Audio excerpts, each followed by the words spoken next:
this afternoon in Tallahassee as Florida State looks to give the Seminole faithful something to cheer about. The perennial powerhouse has spluttered out of the gate at 0-2.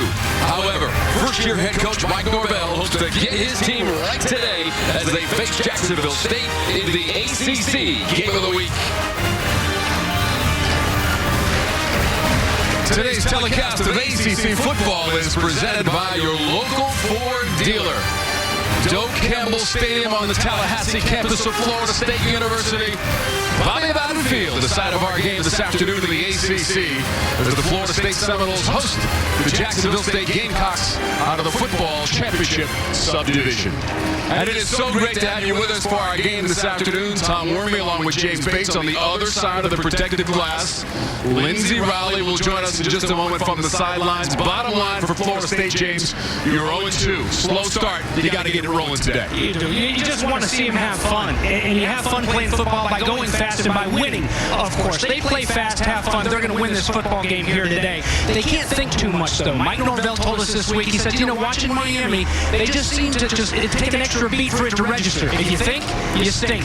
Go full speed. Even if you make a mistake, make it 100%, and they'll be successful today. And before coming to Tallahassee for Coach Norvell, 4 years as the head coach of Memphis, put up some prolific numbers, a lot to look forward to if you're a Noles fan. Absolutely. Boy, would you love to start seeing those numbers around here offensively, because that's what they do around these parts. They score points and they win football games. 12 wins last year in Memphis, an AAC championship, and those numbers produced wins. 72% of his games at Memphis, he was on the winning side. And for more on Coach Norvell, let's go down to the sidelines and Lindsey Rowley. Thanks, Tom. Well, in 2020, you have to be prepared for anything, including a COVID-positive test, which is exactly what happened to Coach Norvell 2 weeks ago, forcing him to miss last week's game against Miami. I spoke with Cam McDonald earlier this week, and he said it definitely hurt their team, although he said that's no excuse for lack of performance. But Coach Norvell is the tip of their spear, and he was certainly missed. I spoke with Coach Norvell yesterday, and he told me that if the experience taught him anything, it's to not take a day for granted, because there's nothing like being out on the field with your team. Guys? Lindsey, thanks. And if Coach Norvell wants to get that offense rolling, how about Tamarian Terry, a receiver approaching 2,000 yards receiving in his career at Florida State? That'll work, that's for sure. And a lot of times it's worked in a big way. 5 touchdown catches in his career of at least 70 yards. Non-existent really against Miami, dealing with an injury. Good news, Seminole fans, he's back 100%. And maybe the best news of all, when I asked Mike Norvell this week, hey, which of your leaders, which of your football players are the leaders in the locker room, have turned this thing around and set the tone at practice? He said, without a doubt, it's Terry. He has had the best week of practice by far, sprinting all over the field. Watch out, he may have one of those big ones today. James, time for the Hardy star to watch. On the other side of the football for Jacksonville State, Zerrick Cooper. Yeah, the big guy, a transfer from Clemson. Good to have friends in high places, huh? Dabo Sweeney a few years ago calls John Gross and said, hey, I got a quarterback that you might want to take a look at. And look at the numbers just a few seasons later. He's not going to go De'Aaron King on you, but he can scramble. He can buy some time and surprise you with his feet.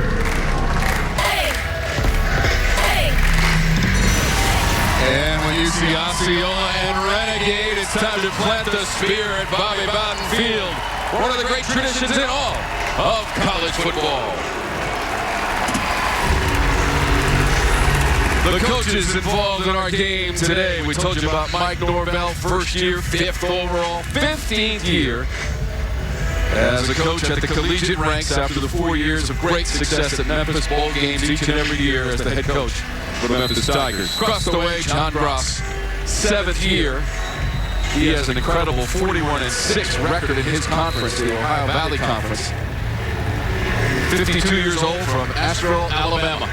Yeah, we talked about the Seminoles, how they're used to winning football games here at Bobby Bowden Field. And that gentleman right there in that Jacksonville State program, they know all about winning football games as well. And they've given some scares to many teams in the Power 5 type subdivisions. Actually beat Georgia State back in 2013 in overtime. And they do have 5 wins against the Football Bowl subdivision. With a coin flip won by Florida State, they'll kick it away and defer to the second half. This is the first game of the season for Jacksonville State out of Jacksonville, Alabama.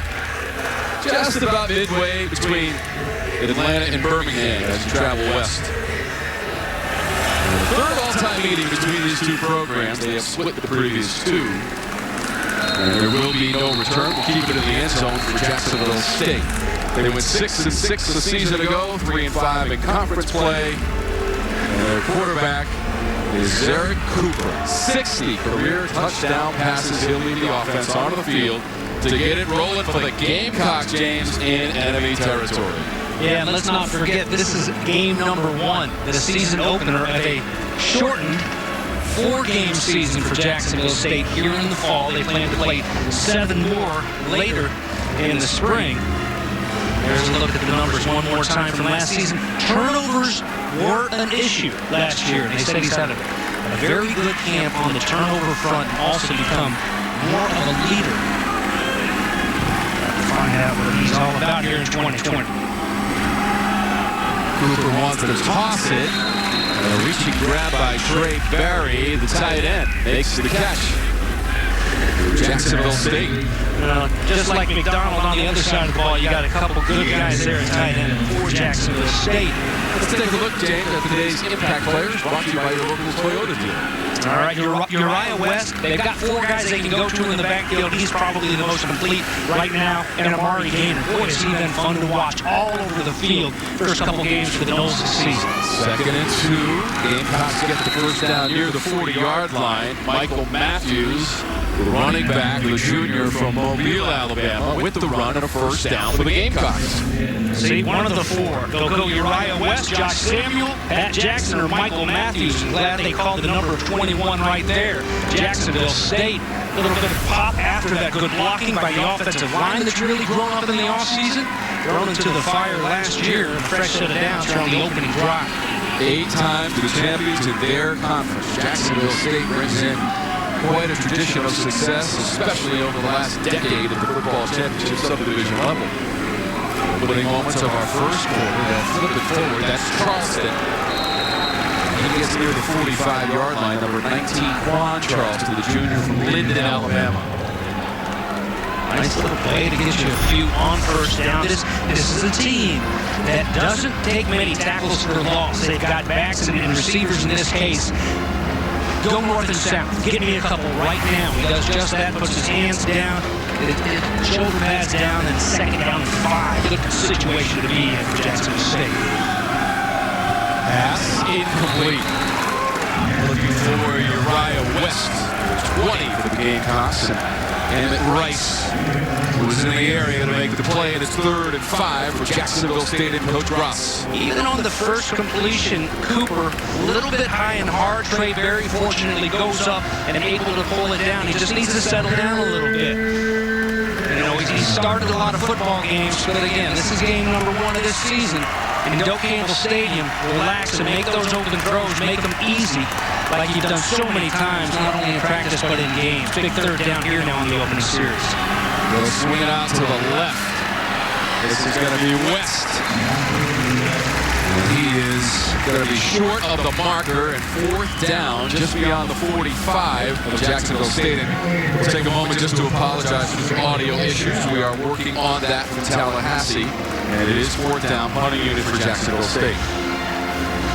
I'll tell you what, Akeem Dent, fantastic job there at the cornerback spot. He may not be credited with the tackle, but he fought his receiver to keep that edge right there. His buddies made the play. Nice stop for the Noles. Helton, the deep man on the punt. Here is 5. He is spun down. They'll put the forward progress at the 6. George the Animal Steele getting down there, Tom. This is such a big part of this game. Coach Ross said we cannot give up explosive plays, especially on special teams. Well, if you're covering like that, like George the Animal Steele, you're doing all right. Good punt and excellent job covering it. Lee, look at this. New sheriff in town, the true freshman, Tate Rodemaker. So Rodemaker, who saw action in the second half last week against Miami in the losing effort, 5 of 9 through the air, 1 interception. He threw for 47 yards. Flag came out, ball was on the turf on that snap. We were going to lose a couple. Sanders disrupting the play. defense, number 12, 5-yard penalty, repeat first down. Well, I mentioned you can't give up the explosives. You also can't give some freebies like that. Here's an opportunity. A decent snap. Rodemaker mishandles it, and you bail them out. They're going to have the ball right on their goal line. Instead, Sanders jumps the transfer from Florida, and it's first down and 5. Rodemaker, the quarterback for Florida State. Sends it out. Near the 10 and wrestled down. That was Terry trying to get the ball to number 5. We highlighted him at the top of the broadcast, and we move right to today's Impact Players. James, brought to you by your local Toyota dealer. Well, of course, Terry, but watch out for Cam McDonald. He's another leader on this offense. It's such a special tight end. So many great tight ends. You watch college football right now. It's fun to watch, and 87 is as good as they get. Very tough guy. And Zach Woodard will make just about every tackle out of there, it seems. This is Corbin. They'll bring up third down now as Jeremiah Harris making the stop.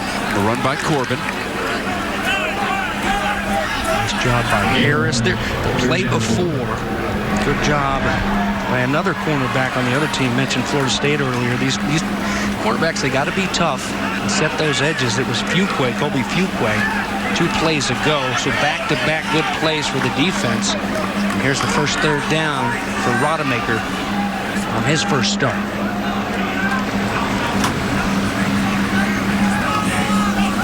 He's going to roll that pocket to his left. Throw on the run. It's intercepted, and it's in the end zone. Kobe Fuqua. You just mentioned his name, James. He intercepts the freshman quarterback and takes it into the end zone for the Gamecocks. Tom, you mentioned the action that Rodemaker got against Miami. Eyeballed a receiver in that game the whole way through and threw an interception. Defense reading and breaking on his eyes. Fuqua seemed to do the same thing right here, just out there in the flat. Rodemaker doesn't see him, throws it right to him, and it's an easy 6 for the Gamecocks. 14 yards on the return after the interception, James, and it's in the end zone for the Gamecocks. A stunning TD to take the 7-0 lead.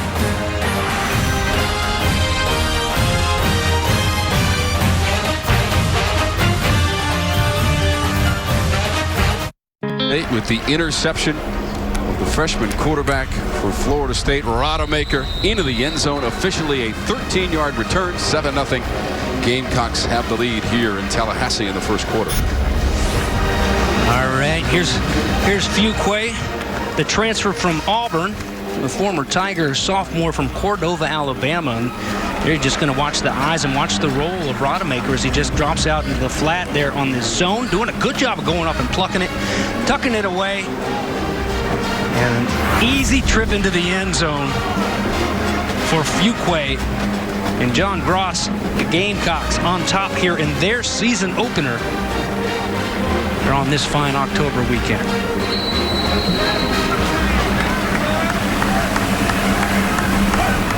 Keyshawn Helton is deep.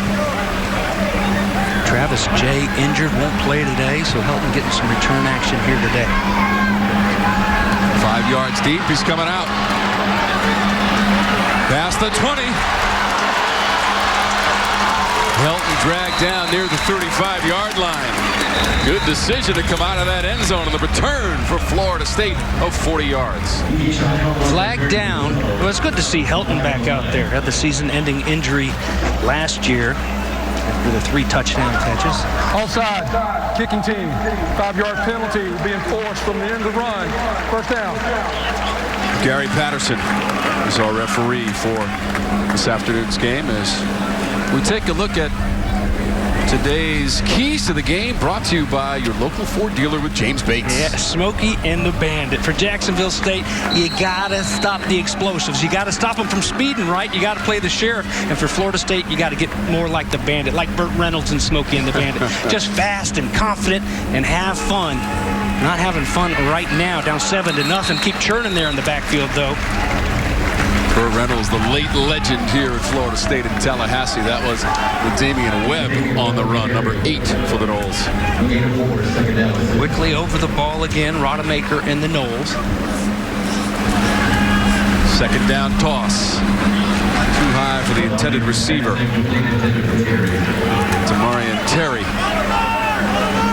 Some guys on that defensive front getting some decent push on this offensive line that's been shuffled around a little bit here today. They're starting Scott, the true freshman, at right tackle. And it goes without saying, there have been some issues on that offensive line, especially last weekend against Miami. They got to stand their ground against these 3- and 4-man rushes, especially. 52-10 loss last week against the Hurricanes. This on the Jacksonville State side of the 50 and complete near the 45-yard line to Terry. And the sticks are moving for the Noles. Nice strike thrown right here. There's the protection. Jacksonville State brings 4. Nice quick throw. Terry, number 5 this year, now is sitting there waiting on it. And that's one thing about Rodemaker last week. He threw that interception at Miami, but he shook it off and came back in and played some good football. Looks to be right back on his horse here. Last play for 11 yards. This one for about as many inside the 35-yard line. It's Ontario Wilson with the catch and run for Florida State. All right, that little screen over there after that diamond set, bunch set, and Pokey Wilson going to come away with it so it's a little bit more like it. That's their first time out. Consecutive 11-yard gains for Mike Norvell's team. First down and driving at the 32 of Jacksonville State, which has taken a timeout. It is 7-0 Gamecocks. Army Rangers are taught to make tough decisions under pressure. That's why I picked up an enemy grenade and threw it away from my men and was awarded the Medal of Honor. Robotic lawnmower, available at mylandroid.com. Your local Sherwin-Williams paint store. Painting questions? Ask Sherwin-Williams. And Toyota. Visit your local Toyota dealers today. Just a perfect day for college football in Tallahassee outside Doak Campbell Stadium, facility that opened up back in 1950. The Noles allowed 25% capacity for today's game. You'll hear and see those fans sitting in the stadium and watching their team drive it down the field with 9:43 to go in our first quarter. So jumping on that line. Flags follow the whistles. See what Gary Patterson has to say, our referee. Look like that, right? Offside. Defense in the neutral zone. 5-yard penalty. First down. A bit quick. That's the second time today the defensive line has been a little bit quick. That time it's Gordon, the redshirt freshman from Montgomery, Alabama. Instead, Sanders had one earlier, helping him out a little bit after that first down. Now you got another first down and 5. Rodemaker at quarterback after James Blackman started last week, going for 120 yards. Pressure on Rodemaker, and they lose a lot of yardage on that play. He got sacked. Back past the 40. The timing, you hear it so many times, that internal clock, and sometimes it just takes reps at this level and the speed that's at this level. And yeah, he played against some great competition. They're just about an hour and a half away at Valdosta High School. But still, you got to get rid of that football if your guy's not open. Good job in the secondary as well by the Gamecocks. Loss of 14 on that previous play. They'll come to the near side, try to get near that 35-yard line. Wilson on the catch. There's Fuquay. Interception return for the touchdown, only points of this game. Very active there from his outside backer position. 3rd and 15 now for Florida State.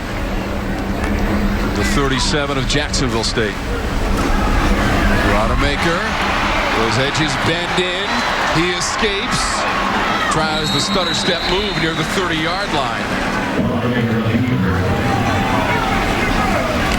Well, short of the first down. You know what? You'll take it, though. He doesn't give up the sack right there. He feels the pressure, nothing doing. Escapes one. Gets a few and makes this field goal try. a little bit easier.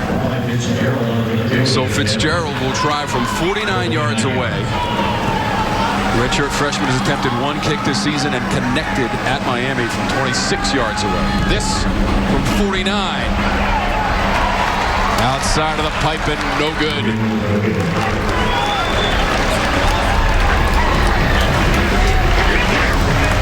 So that sack, James, was costly. Yes, very much so, but still a makeable distance here, and just pushes it right. And Jacksonville State, after giving up some ground there in the middle of the field, stiffens, and a nice big sack. After it was a first down and 5 as well. Dropping for a 14-yard loss and coming up empty on drive number 2. So Coach Norvell back on the sidelines after the COVID diagnosis a week ago, but as Lindsey told us, 100% healthy, ready to roll with his team, but here in the first quarter, unable to harvest points after that previous drive and the missed field goal. And now back to the air for Cooper, shoulder down beyond the 40-yard line and close to a first down. Dave Russell III. Feeling a little bit of juice, Jacksonville State right now. The ends of these runs, early on you saw the running backs. Here you're going to see the receivers. Up top there's Russell, and turn and get what he can. Gainer's over there to try to make the stop, but slips out of his arms. To meet fire with fire. They're gonna keep churning to the very end. This Jacksonville State squad. You better expect it out of this squad. Cooper still has it. Not a lot of room available. And driven back, they'll mark the forward progress to the 41. Amari Gainer coming up to support his teammates on the play. I can't even imagine you guys were talking about Norvell earlier, and Lindsey did the hit. Just head football coaches are always in control. And to come in and not just dealing with COVID over the last couple of weeks, them to have spring practice on Zoom basically. It's been interesting for them all. There's a nice stop. Cooper's pass complete to Charleston. He got stopped at about the 45-yard line, James. That's Jerry and Jones. Couple Mississippi State transfers on this squad. One of them, Lovett, is starting today on the defensive line. There's Jones hanging on tight, letting his buddies come help clean it up. And Jerry and the sophomore from McGee, Mississippi. And here's a third down. In a blitz-type situation, perhaps, for a team that only has one on the season. Cooper throws it near the 45 of Florida State, and that's complete. Catch made by Russell again, and that's good for a first down for the Gamecocks. Wow, excellent job of Russell to hook it up right there at the sticks, knowing where you got to get, and firing it in there. Zarek Cooper, just a bullet thrown in there. He was off the mark early on a couple, one they caught, and one was a little bit too hard and low, but that one was perfect, right in the numbers. Where only Russell could get it and change move again. Passes again, and that's complete. Trey Barry. And that's good enough for a first down at the 35 of Florida State. Let's check in with Lindsey Moore on the tight end for Jacksonville State. Yep, Zarek Cooper already using Trey Barry a lot here earlier. Trey ran into a little bit of a snag last season as he had a season-ending knee injury on the first drive of the 5th game. Spoke with Trey. It really broke his heart to not be able to finish the year, but after surgery, 8 weeks of no weight bearing on his leg, intense therapy, he's back at it. Zarek Cooper referred to him as right-hand man, and Coach Gross said, pretty sure Zarek's happy to have his security blanket back. Guys? Lindsey made the catch on the previous play for a first down, and now penalty markers are out on this play. Yeah, Again, Russell was the target, James, and Samuel back there for Florida State. Well, Samuel in perfect position, and he's too good of a cornerback not to watch those eyes. Pass interference, defense, number 26, 15-yard penalty, automatic, first down. 26 could have had pick number 3 on this.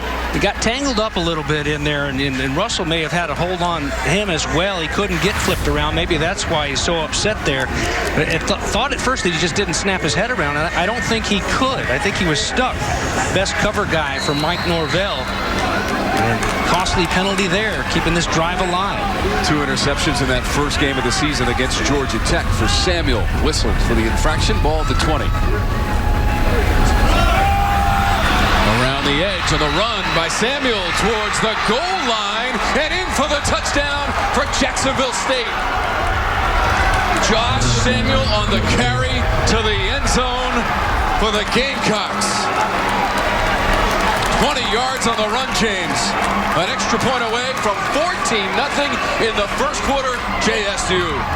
They set that up on the opening drive, Tom, where they brought the end around the receiver on the little jet sweep. They showed that action, and everybody in Florida State uniform going the other way. A bit of a dipsy-do, and an excellent job as we watch this replay here in a second. Watch Russell, who's had some big catches early in this game. He helps spring that, and they give it to their fastest running back. Transfer from Western Kentucky. We're waiting to kick this. Go ahead and show it to you right here. So here we go. They're looking at it in the booth, and we will too. There's the misdirection, and there's Samuel at the gate. Look at the blocking there, and look, presence of mind to let go, make sure you don't hang on. And there's a shot, but it's a little too late. Samuel's already into the end zone and trying to go up 14-0. Alan Karadzic from Ooltewah, Tennessee, in for the extra point.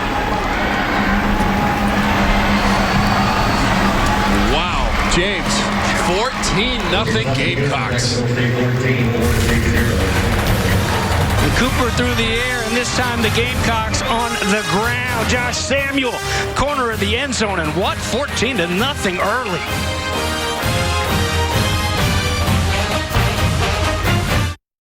Jacksonville State, and it started with the interception by Fuqua to the end zone, James. Yeah, Fuqua, after Rodemaker getting his first start, the true freshman, Noel. And then, after getting sacked and shut down offensively, the Noles unable to stop the drive by Jacksonville State, led by that guy right there, Zerrick Cooper, the big quarterback transfer from Clemson. James, it's today's five-star drive summary, brought to you by Yellowwood. You believe me? Doesn't say Yellowwood, you don't want it.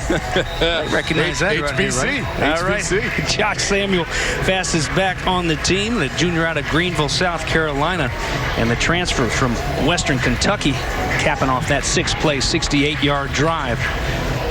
Made up 2:45 on this Doak Campbell Stadium clock. So what are you going to do, Florida State? Obviously, plenty of meat on this bone, a lot of football to be played, and you thought for sure after a great week of practice, Wednesday was the best practice we've had since I've been here, said Mike Norvell. You don't want to lose that spark that you felt like you had coming into this one. You got to find a way to get back on track before going to Notre Dame next week. Big, tough stretch of the schedule. First things first, though, you got 3+ quarters of football, and it starts right here. I'd like to see him put together a nice little drive and go answer. Helton, the return man, meets it at the 2. Stopped at the 15-yard line. Helton on the return of 13 yards. Well, Tom, look at him cover. You know, Helton, we just saw the damage that he did the last time, but on the punt earlier and then this time on the kickoff, these guys are covering. The third phase of this game has always been so important for these two coaches, and one of the reasons why John Gross has had so much success there at Jacksonville State is because of the kicking game. And they set their defense up in a nice position here. Ball on the 16-yard line for Rodemaker. See what he can do on his third series, James, and if he earns more playing time in this first quarter. What do you think? We'll start with the ground game. So I'm feeling. You know, the one thing, the unknown when you talk quarterbacks here is poor James Blackman. Of course he's banged up. He stays banged up because he's taken so many licks. There's a look at number 1 over there, the junior from Glade Central. But I think Jordan Travis, I don't think he practiced much this week. You know, another name there that's been, they haven't had his services is Chubba Purdy. But right now, they hope that number 18 can run this show and run it smoothly. On 2nd and 7, Rodemaker has to improvise, and there's nowhere to go, and he's sacked down by the 6-yard line. Looked like Coleman and Umstead, Sanders. I'll meet you at the quarterback. Which quarterback you going to meet him at? That's the question for Noel fans. And again, we're not sure of the help, but that's this season the numbers. Jordan Travis really made some things happen against Miami, and many of them different positions. He's a very good athlete. Played for former roommate and teammate of mine, Eric Kresser, down there at the Benjamin School in West Palm, and hope he's healthy. But here now on third down, we just lived to punt it away. But how about this defense? Defense is getting after it, and they're getting after that offensive line that has just struggled so much the last couple years. 48 sacks allowed last year, and they keep on giving them up. They gave up 5 sacks against Miami in the first half alone. They made some adjustments here today, but it doesn't seem to be working against this Gamecock defense early. Fourth down for the Noles. Just 18 total yards. Jacksonville State, after that previous drive, a touchdown run, 20 yards by Samuel, dominating on the scoreboard and in total yardage as well. Barely got that one off. Mastromano, a tumbler, takes a nice Noles bounce just on the Jacksonville State side of the 50.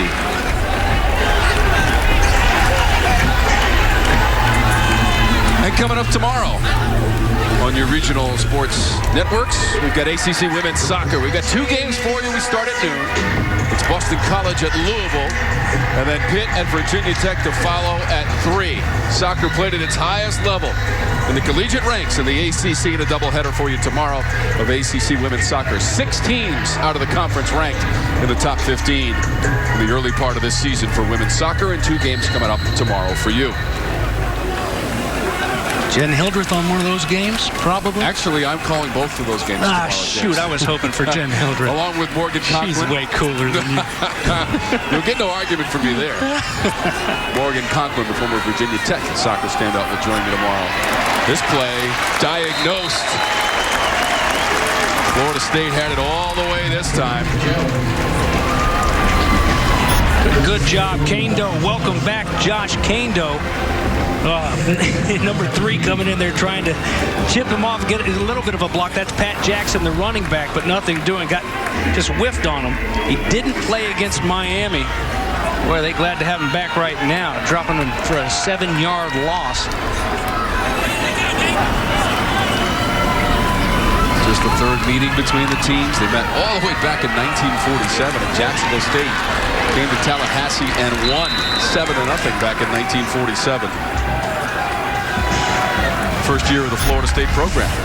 Russell not afraid to go right over the middle, knowing he's going to take a couple shots. There's 1 and 2. He keeps turning those legs, and how about that? You had 2nd down and 17, and that'll work. A lot more manageable on a 3rd down and 6. So Russell now with 3 catches for 30 yards. Cooper's 9 of 10 and 52 yards. Wants to throw it again. Has to run out of that pocket, trying to move the pile towards the 45 of Florida State. But mark it at the 46. It's still well short of the 1st down. And Lovett in on the play. Here you can see the coverage by Florida State. Remember on a big 3rd down just a few moments ago, they hooked up right there at those sticks. They're on top of them. You don't want to throw it underneath a couple of those guys. Not going to do much there. So Cooper decides to tuck it, and you see him fighting. This is a football team offensively. Just give me one. Just, don't fall for a loss. Don't get dropped for a loss. And Cooper tries to carry the pile for a couple more, but that's a long way to go. He only gets 1, so good stand for the defense. Nelton to receive the punt. Wants a fair catch and makes it successfully at the 12-yard line of Florida State. So now the 4th series of the game. Florida State was driving on the 2nd series, James, but a sack took them way back, and then a 49-yard field goal miss from Ryan Fitzgerald. So far, that the only chance at points, and here comes Tate Rodemaker once again. Gets another chance at it. Rodemaker 4 of 6, just 28 yards in the interception. Tate, the son of a football coach. His dad, Alan, was his coach at Valdosta High. One of the best high school football programs in the nation. Pass complete near the 10-yard line. Toa-Philly. And now we're down to 35 seconds to go in our first quarter, and it's 14-0. Jacksonville State, as Jeremiah Harris made the play. Checking over with Kenny Dillingham, Rodemaker is the offensive coordinator. There's been a revolving door there at that offensive coordinator spot around here the last few years. They'd like to get some consistency and get some success. Rodemaker throws on the run again. That one is completed out of bounds. Able to hit Keyshawn Helton. Final seconds of our first quarter. And that score is correct. 6 of 8 for Rodemaker, but the interception that was returned for a touchdown by Colby Fuqua, 13 yards. And Coach Norvell's team has plenty of work to do. 15 minutes complete, James Bates, and they're in a 14-point hole. I got work to do. Got work, baby. You got plenty of time, though. 3 quarters of football left, and a guy that's had some great offensive success over the years. They need to get some points on the board here in Doak Campbell Stadium right now, trailing by 14. Donald brought to you by Reese's Peanut Butter Cups.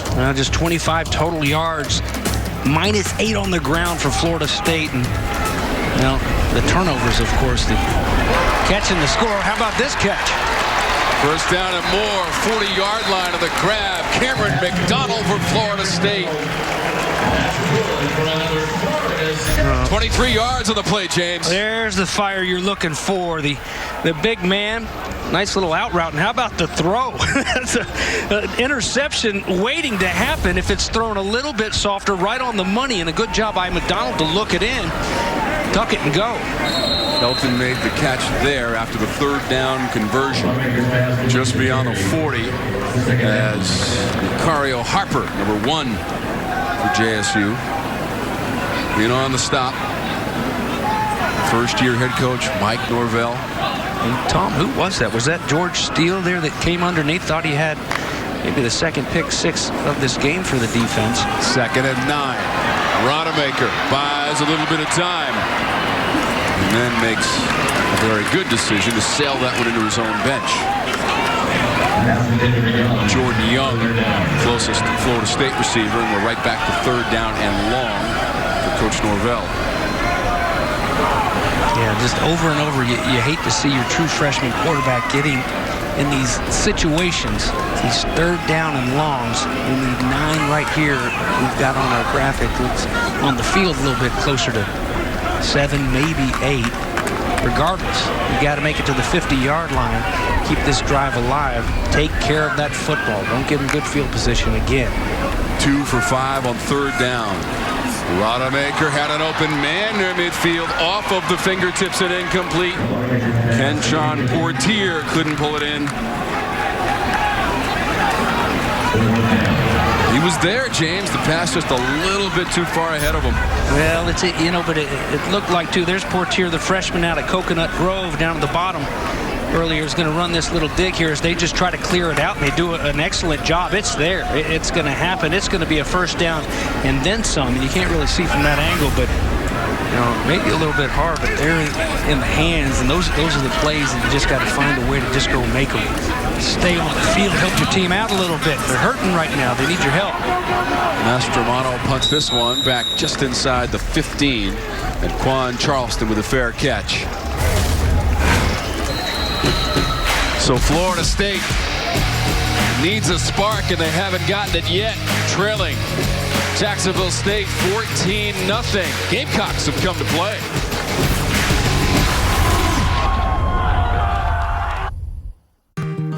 ACC football is brought to you by Yellowwood brand pressure treated pine.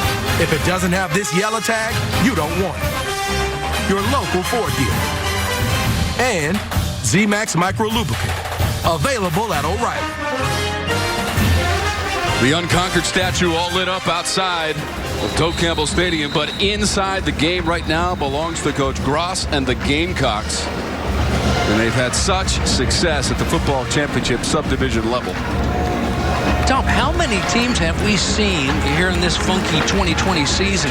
We've seen a lot of season openers on different weekends, and how many times have we seen teams just really stumble and it looks sloppy coming out of the gate? It says a lot about Coach Gross, about his coaching staff, guys like Jimmy Ogle, the offensive coordinator, whose guys are back out there right now. For them to come out and to play some pretty clean football here in their opener here today against Florida State.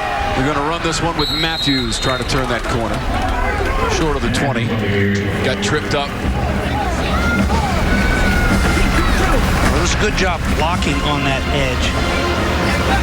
Out there, Landon Rice. Lindsey talked about Trayberry, one of the tight ends who missed last year with that torn ACL.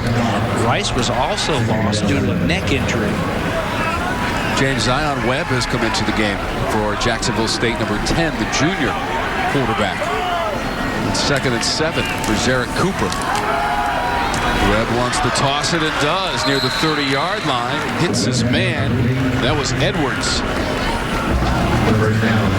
The sophomore. Again, you know, these receivers, they lost some very talented receivers off of last year's team. And that was the big question mark really coming in. Who's going to step up? Who are going to be our guys? Hey, Dave Russell and Ahmad Edwards, they're not afraid to go over the middle and take a shot as we take a look at Zarek Cooper over on that sidelines. Zion Webb run it this time. Webb darting his way past the 30-yard line. Cooper had been 9 of 10 for 52 yards. Right now, though, he's a spectator on the sideline with the helmet up.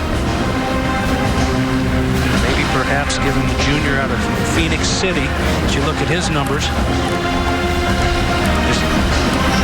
They did tell us that they had some packages for him. He's such an elusive runner. And, you know, the good news is for Cooper, you don't see anybody tending to him. So this just planned the way they wanted to approach this game is get 10 some reps. The Webb saw action in 7 games a season ago. This is Michael Matthews leaping and running.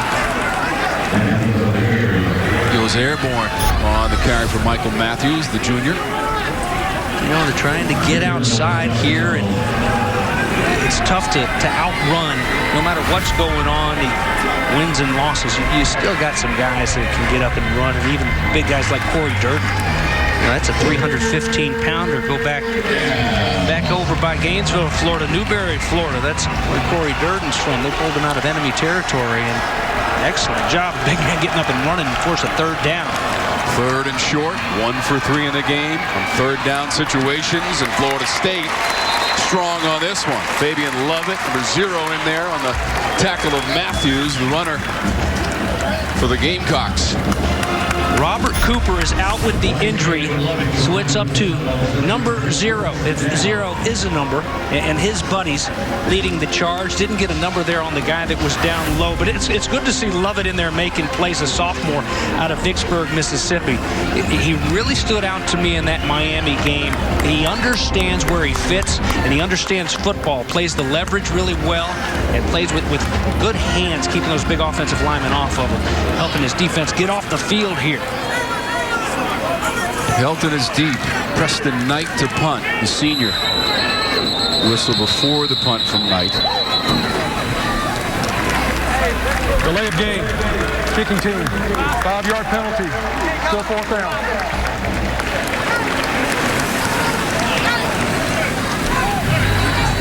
"32 years in the coaching ranks for John Gross. His team went 6-6 a season ago, 3-5 in conference play, and this is their first game this year. They'll play 4 games non-conference and then play the OVC schedule in the spring.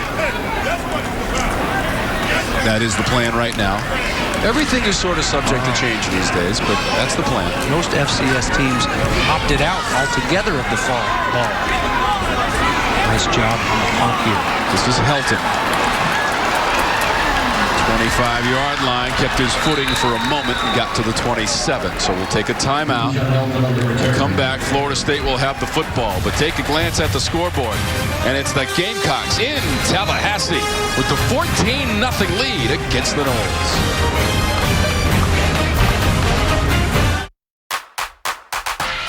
Welcome back. Jacksonville State leading Florida State 14-0. I'm Lindsay Rowley. Cam McDonald had a huge catch on the last drive for Florida State. Speaking of Cam McDonald, every week Florida State chooses one player to carry out a sledgehammer, and if they get the win, that player gets to smash a rock that has the opposing team's logo on it.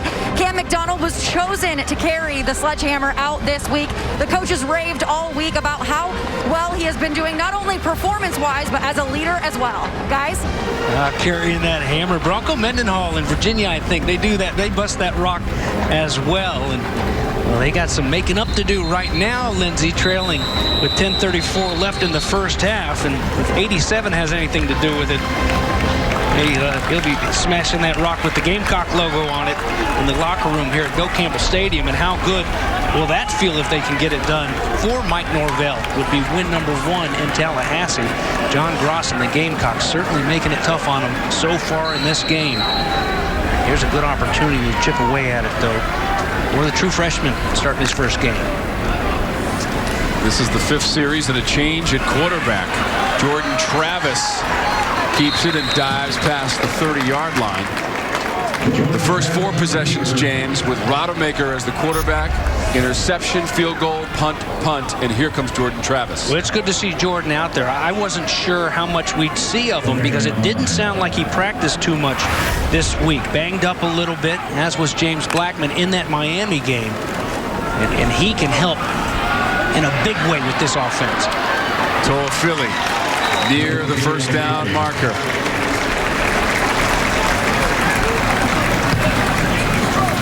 He got enough for that first down, just a little bit short by about a yard. Inside of 10 minutes to go in our second quarter. Jordan Travis had 7 carries for 52 yards in the loss at Miami. Only threw 2 passes, James, for 12 yards, completed 1, and had an interception. Well, last year, remember that debut at Boston College, first snap. Took her for 26 yards to the house. Here's a 3rd down and short that they must get. You got to be able to get 3rd and 1 if you're Florida State against Jacksonville State. Travis do it. Yes, he can. A little bit of freelancing there, and he was able to get the first down to the 39-yard line. That'll grease the chains, and they'll move for Coach Norvell and the Noles. Sanders had the tackle, but not before a first down.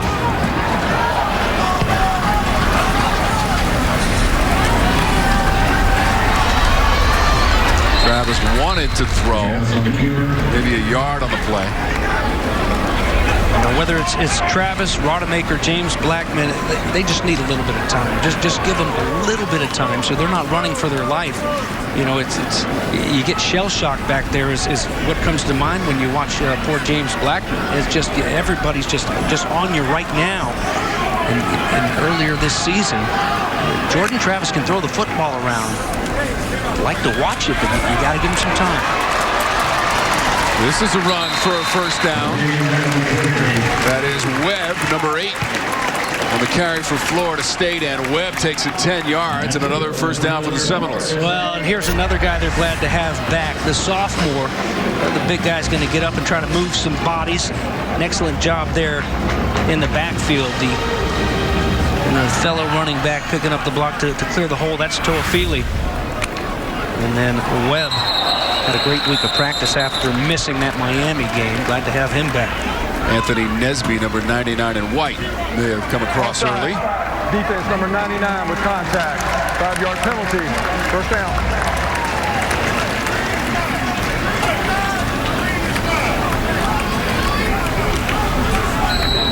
You see the new kids on the block, and not just roaming the sidelines as the head coach and his staff, but young pups for Florida State. Just over 8 minutes to go in our second quarter. 1st and 5 after the penalty against the visiting Gamecocks. Toss it out, trying to go wide with Corbin. Put the shoulder down.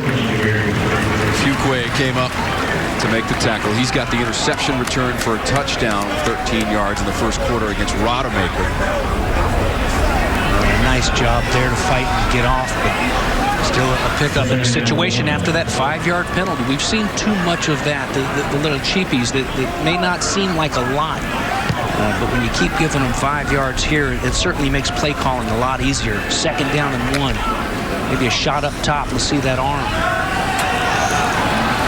Travis, deep ball to the goal line and in for the touchdown. Travis to Helton. Touchdown Seminoles.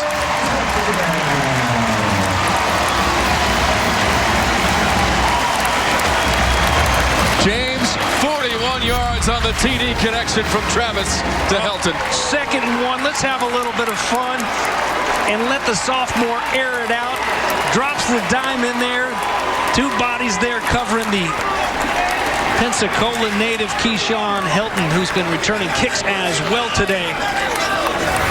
And into the end zone for the 2nd time this season. Scored a touchdown against Georgia Tech in the opener.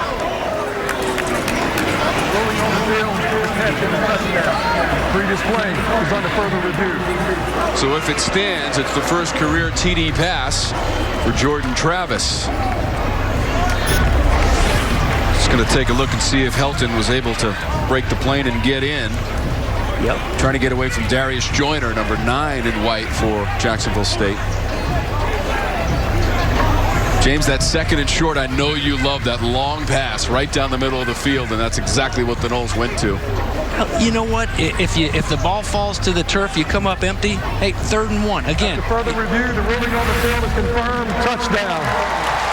There you go, and the right play call to the right man. It seems right now for the new offensive coordinator, Kenny Dillingham.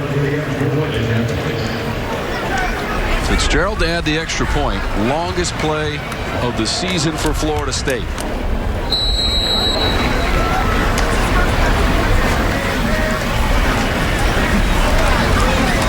Third passing touchdown of the season for the Noles as well. They went 6 plays, 73 yards, James, in 3 minutes and 19 seconds. All right. Well, I talked to my old buddy, old college roommate, Eric Krester, the quarterback coach of Jordan Travis, just a few days ago, said, hey, what can you tell me about him? That he can throw it, too, not just run. We saw that right there. 1, 2, 3, Offense with a 41-yard touchdown pass, the first of his career. 7 plays and 73 yards. James Bates. Well, he provided, you know, what few sparks there weren't very hot. There wasn't much fire at all against Miami last week, but if you did see some sparks at all, it was usually it was number 13 that helped to kind of get him going, a little bit of try. Gowdy watches this one sail into the end zone and bounce. And now a message from Bojangles. Feed the whole family with a big Bo box. It's Bo time. So what a decision by Florida State. After the play, unsportsmanlike conduct. Number 7, kicking team. The 15-yard penalty will be enforced from the 25-yard line. First down. That is number 7's first unsportsmanlike. Well, you see how hot Mike Norvell is right now, and you know, justifiably so. You fight so hard to finally get some points on the board. Jerry and Jones there, James. Well, and you know, and that was part of the issue, the penalties and the silly penalties. The penalties last weekend against Miami, 12 for 113 yards, and you know, and it wasn't like they were just being overly aggressive here and there. It's just some dumb penalties, and let's see if we can find it. Yeah, it's going to just catch them there in the back. A little bit of a flop, too, it seems. So Block on a defenseless player by the letter of the law. Jacksonville State goes back to Zarek Cooper. Zion Webb came in for the previous series for the Gamecocks. Now, they've done this before, James. Go back to 2010 in the season opener at Ole Miss in the SEC. They won 49-48 in double overtime. And they've won 5 games against the Football Bowl subdivision, most recently 2013 at Georgia State. That also in overtime. Cooper away from the pressure. Deep throw down by the 15 and caught. Logan McVay, number 86, fighting with the Noles in that secondary, and McVay wins the battle. wow, and not a bad job of coverage there by Fagan, Cyrus Fagan, buying time, rolling out, and then just showing you the arm strength. What a great job by McVay to just concentrate as he's falling backwards to tuck that one in. And we've seen some balls that have been beautifully thrown in this football game. A couple of them there by Cooper. Nice throw and catch, and knocking at the door one more time, the Gamecocks. 41 yards on that pass play. They'll rush it this time with West. Down near the 5-yard line. He bounced out. Inside of 6 minutes to go in our second quarter after that long pass play. Jacksonville State has just entered the CPI Security Red Zone for the Gamecocks. Jimmy Ogle, offensive coordinator. This is a program. It's about that balance. They'll put it up in the air, but they like to set it all up with a good, strong running game, whether it's West, Samuel, Matthews, or Jackson. A very balanced attack, and it's working right now. A 2nd down and 1 set up for him here on the play call. Timeout, Florida State. Knowles will take a timeout with 5.5 minutes to go in our second quarter. 2nd and short coming up for the Gamecocks. Driving and leading 14-7 in Tallahassee. What would Joe Biden's plan do for you? Families with young... ACC football is presented by CPI Security. And the James Bates Fan Club in attendance this afternoon here in Tallahassee. He says no. He's saying no, we're losing 14-7. That's the problem for the Glitter duo. He said we hate Bates. We just want to see our love Bates score. The Glitter boys, they're in the same bubble, I guess.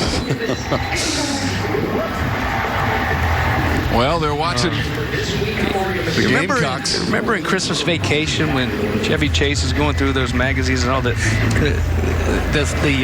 sap from the trees from the Christmas tree all over? That's the way glitter is at their house. Like, you just got it everywhere. It's all over the cars. I like the nice touch with the glitter on the mask, but do they have glitter underneath the masks as well, James? That's the question. Probably. Never to be answered. 2nd and 1.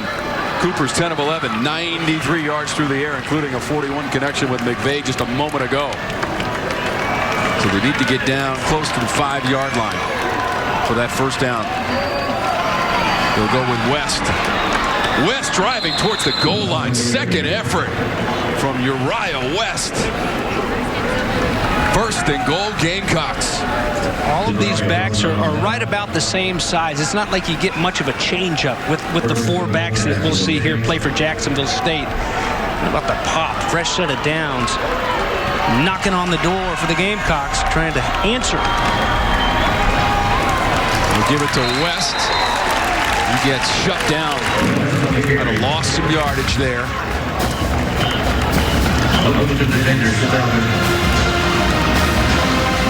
Defensive front for Mike Norvell. Getting down low and getting nasty and jamming up that middle. There have been so many greats on that defensive line that have come through here over the years. Play for Florida State. See if they can do it on back-to-back plays. 2nd and goal. Looked like Cooper trying to follow the block of West. Did the ball come out? Florida State comes away with the football.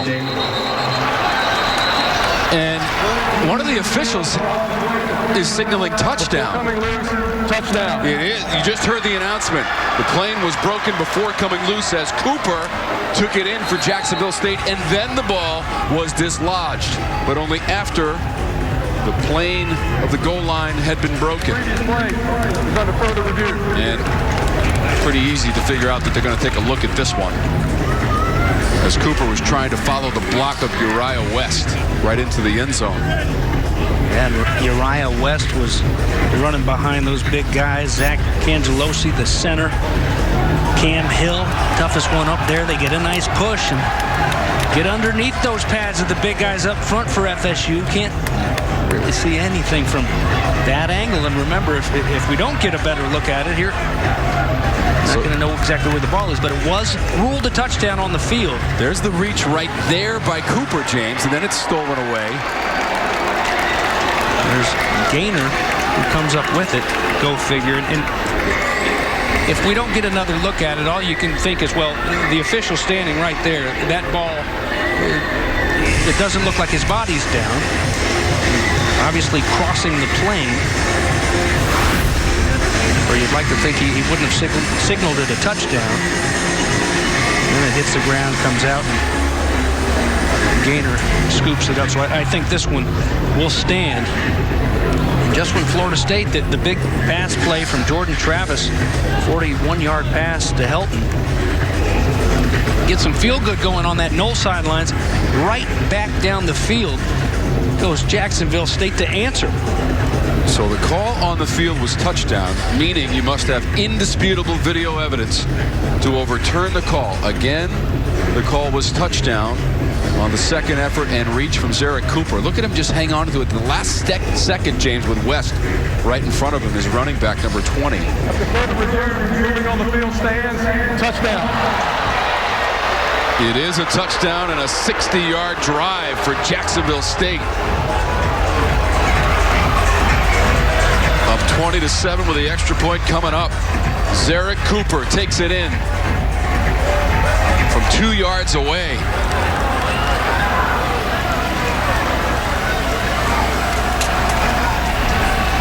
Dragic for the extra point for the Gamecocks.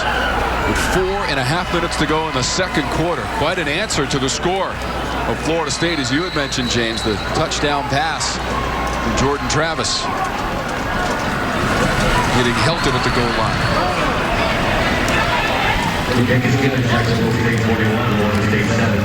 So if you're just joining us now, late in our second quarter, here's what happened. Jacksonville State got on the board first with the pick and the 6, and they took the lead, James. Yeah, Rodemaker, the true freshman from Valdosta, with the interception throw there, and then doing it offensively as well. Samuel with a 21-yard run, and just like that, it was 14-0 at the end of the first quarter for Jacksonville State. Finally, a little bit of fire from this offense. That's Helton, 41-yard pass from Jordan Travis.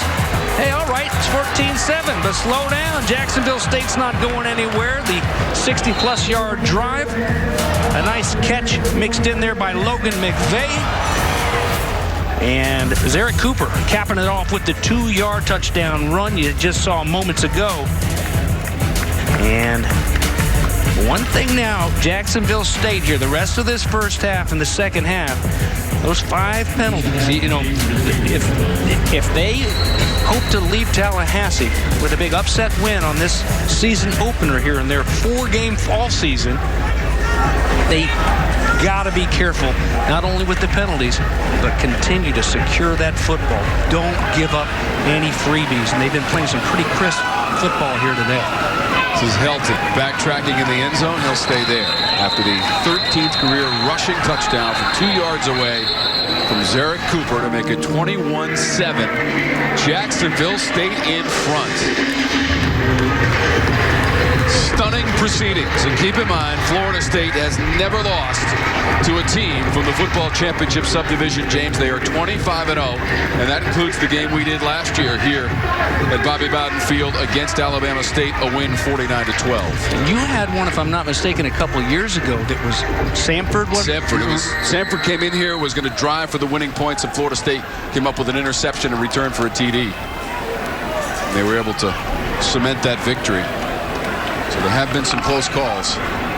Jordan Travis remains in at quarterback. He'll hand this one off. It'll be Webb. Webb. Tough to bring down. You know, remember the Weeble Wobbles? Weeble Wobble, but they don't fall down. And at 5'8", 190, watch, he almost rolls out of this. But he left out there, so the hard charging Webb. A little short gain of 3 on that one. Across the 4-minute threshold here in the second quarter. Travis out of a crumbling pocket and still taken down to the 30. Couldn't find anything available.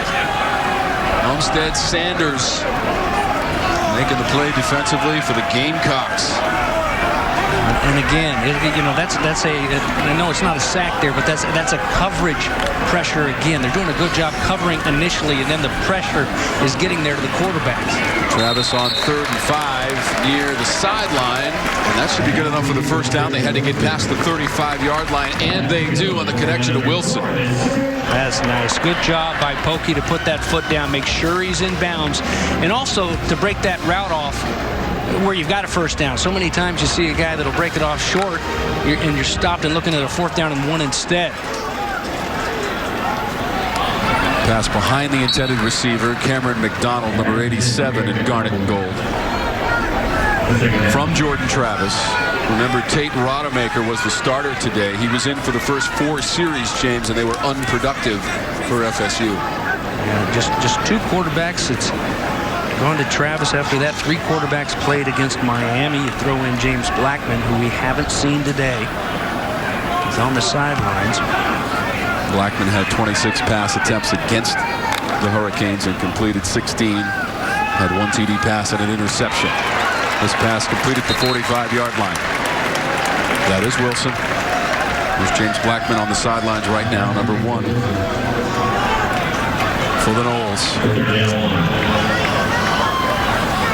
Last week was a rough go of it for Florida State. 52-10, most points allowed in the series, 65 meetings with the Hurricanes. And that one stopped cold near the 45-yard line. Bringing up 4th and short. You know, with that read, putting it in the belly right there of Corbin, there was too much push in the middle. A great job by the defensive front of Jacksonville State. And how about this 4th and 1 staying out there? They're going for it. Jordan.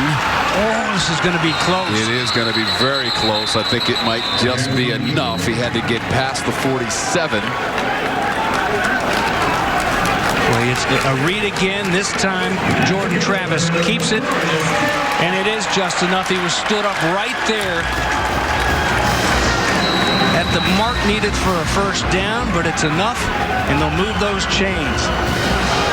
That was just a test of strength and wills right there, as Travis ran up against Tullis to get just enough for the first down. With just over 2 minutes to go in our second quarter. Jordan Travis looking and looking. Throws it near the 32. Flag is out on the play, and the catch is made. Jordan Young, the sophomore, with a juggling grab. There is a flag on the play. You're hoping it's not a push-off because the position. How about this? On the fly, throws a strike. Defense, number 1. Penalties decline. Result of the play. First down. This is an easy throw right here, Tom. Just rolling out. And at the same time throwing it right on the money where only Young can go up and get it. He has to double catch it. He catches it nonetheless. The ruling on the field is a catch. Previous play is under further review.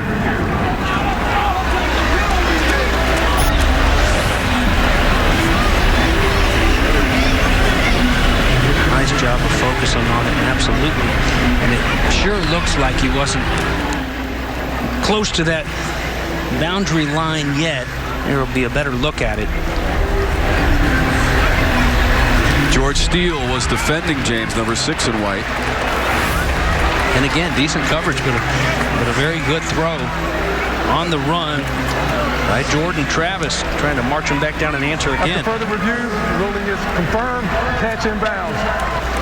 First catch of the year for Jordan Young. Sophomore, Conyers, Georgia. Produces a first down at the 32-yard line of Jacksonville State. And that's one thing that you get from Jordan Travis. Everybody likes to talk about his athletic ability, his wheels. And when you're having trouble blocking defensive linemen and the pressure has just been crushing you so far this season, roll him out a little bit. Get him on the move where he can buy some time and let those receivers get open. He's 4 of 5 now for 77 yards. Travis on the run. Throws it out of bounds. Looking for Helton, who's being chased. Had to get rid of that football. Second series in there for Jordan Travis. Coming up at halftime from Bobby Bowden Field. Highlights, the numbers from the first half, and we'll go news and notes around the NCAA and the ACC. Big one up in Pittsburgh, NC State and Pittsburgh getting after it. Looked like a good game today. How about that one? A 1-point win for NC State. First loss of the season for the Panthers. That's a floater. Flags are out. Looking for Terry Yule Gowdy defending JSU. Well, Terry's a big body at 6'4", 210. Pass interference. Defense, number 7. Automatic first down at the spot of the foul. There is a player down. We'll take another look at this one here. But, you know, Gowdy, again, he's right there in the hip pocket. Man-to-man coverage running with him. And he just, it's all he can do because of the big body. Yul Gowdy's only 5'9", 178. And Terry is 6'4", 210. Just walling them off. 76, Darius Washington, redshirt freshman, on the natural grass surface right now here at Bobby Bowden Field, being attended to by the medical staff. I hate to see that. This offensive line, they switched it up a little bit. They moved some guys over, and Baselli, they moved him back in there at the left guard spot. Darius Washington starting at that left tackle, but they can't afford to lose anybody on this offensive front. Guys just trying to find their way and figure out how to help out this offense, help their quarterbacks, and hopefully he's okay. Got the right tackle. You got a true freshman starting here today in Scott.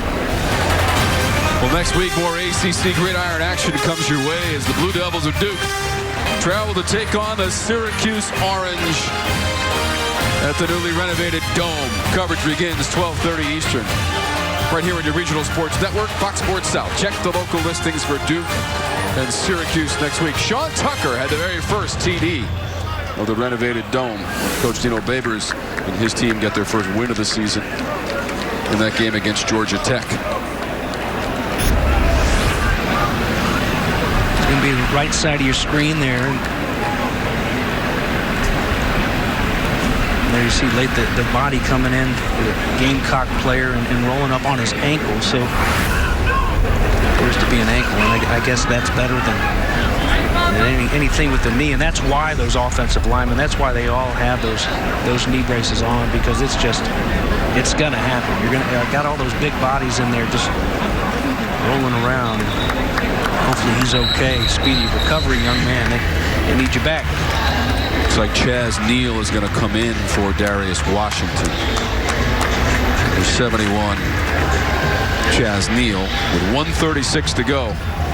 It has not gone according to plan in the first half for FSU. You know what, Tom? They punch it in right here. They're down a touchdown, and they will get the ball to start the second half. So you're looking all right, but you want 7 here. You don't want 3. Down towards the 10-yard line for Corbin. Right near the line to gain. Corbin, who ran for 43 yards in the loss at Miami a week ago. It is 1st and goal. Former Aggie, Jay-Sean Corbin, SEC, all-SEC freshman team when he was there at A&M. Travis throws it. That's a short hop. Incomplete pass near the 15.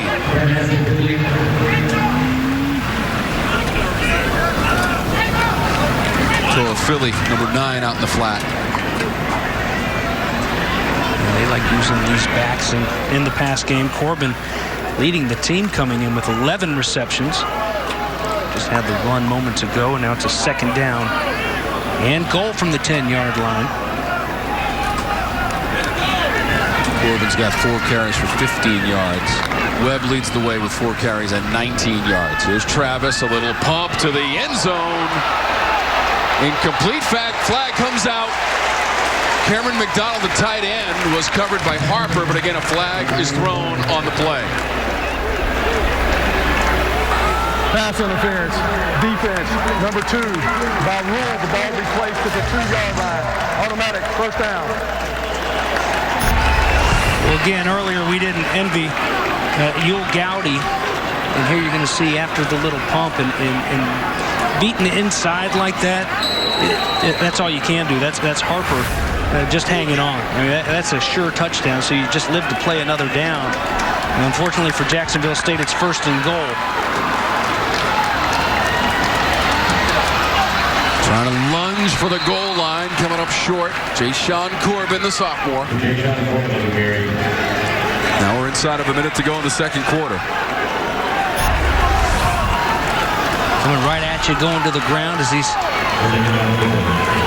Knowles try to get that edge, and good job there by Harper to step up and try to stuff it. Touchdown. Travis behind his offensive line from short yardage. He slams it in, and it's a touchdown for Florida State.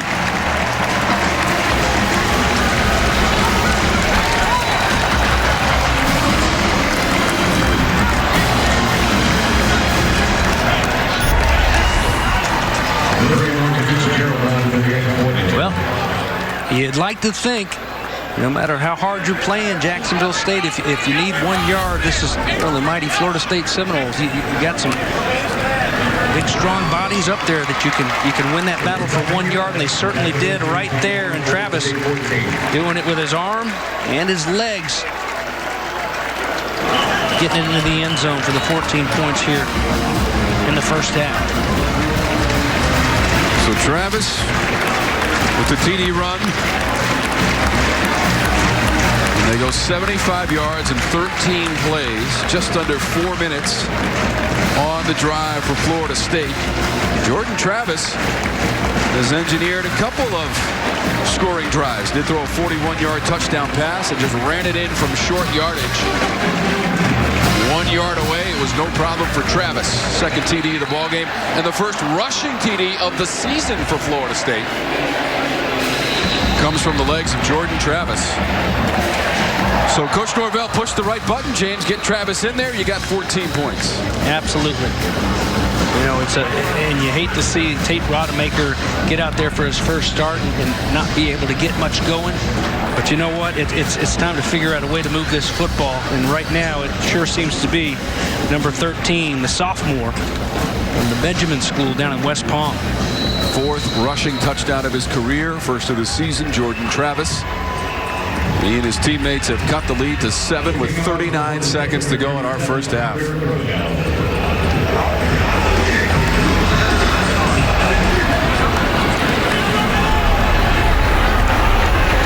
Gowdy.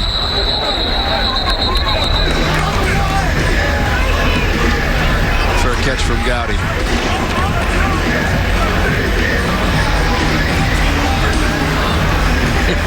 That's a fitting song here so far. The frustrations early on. Y'all gonna make me lose my mind up in here, up in here. All right, 39 seconds. You know, most importantly, is protect that football. 2 timeouts. Florida State. Jacksonville State. Zarek Cooper and company.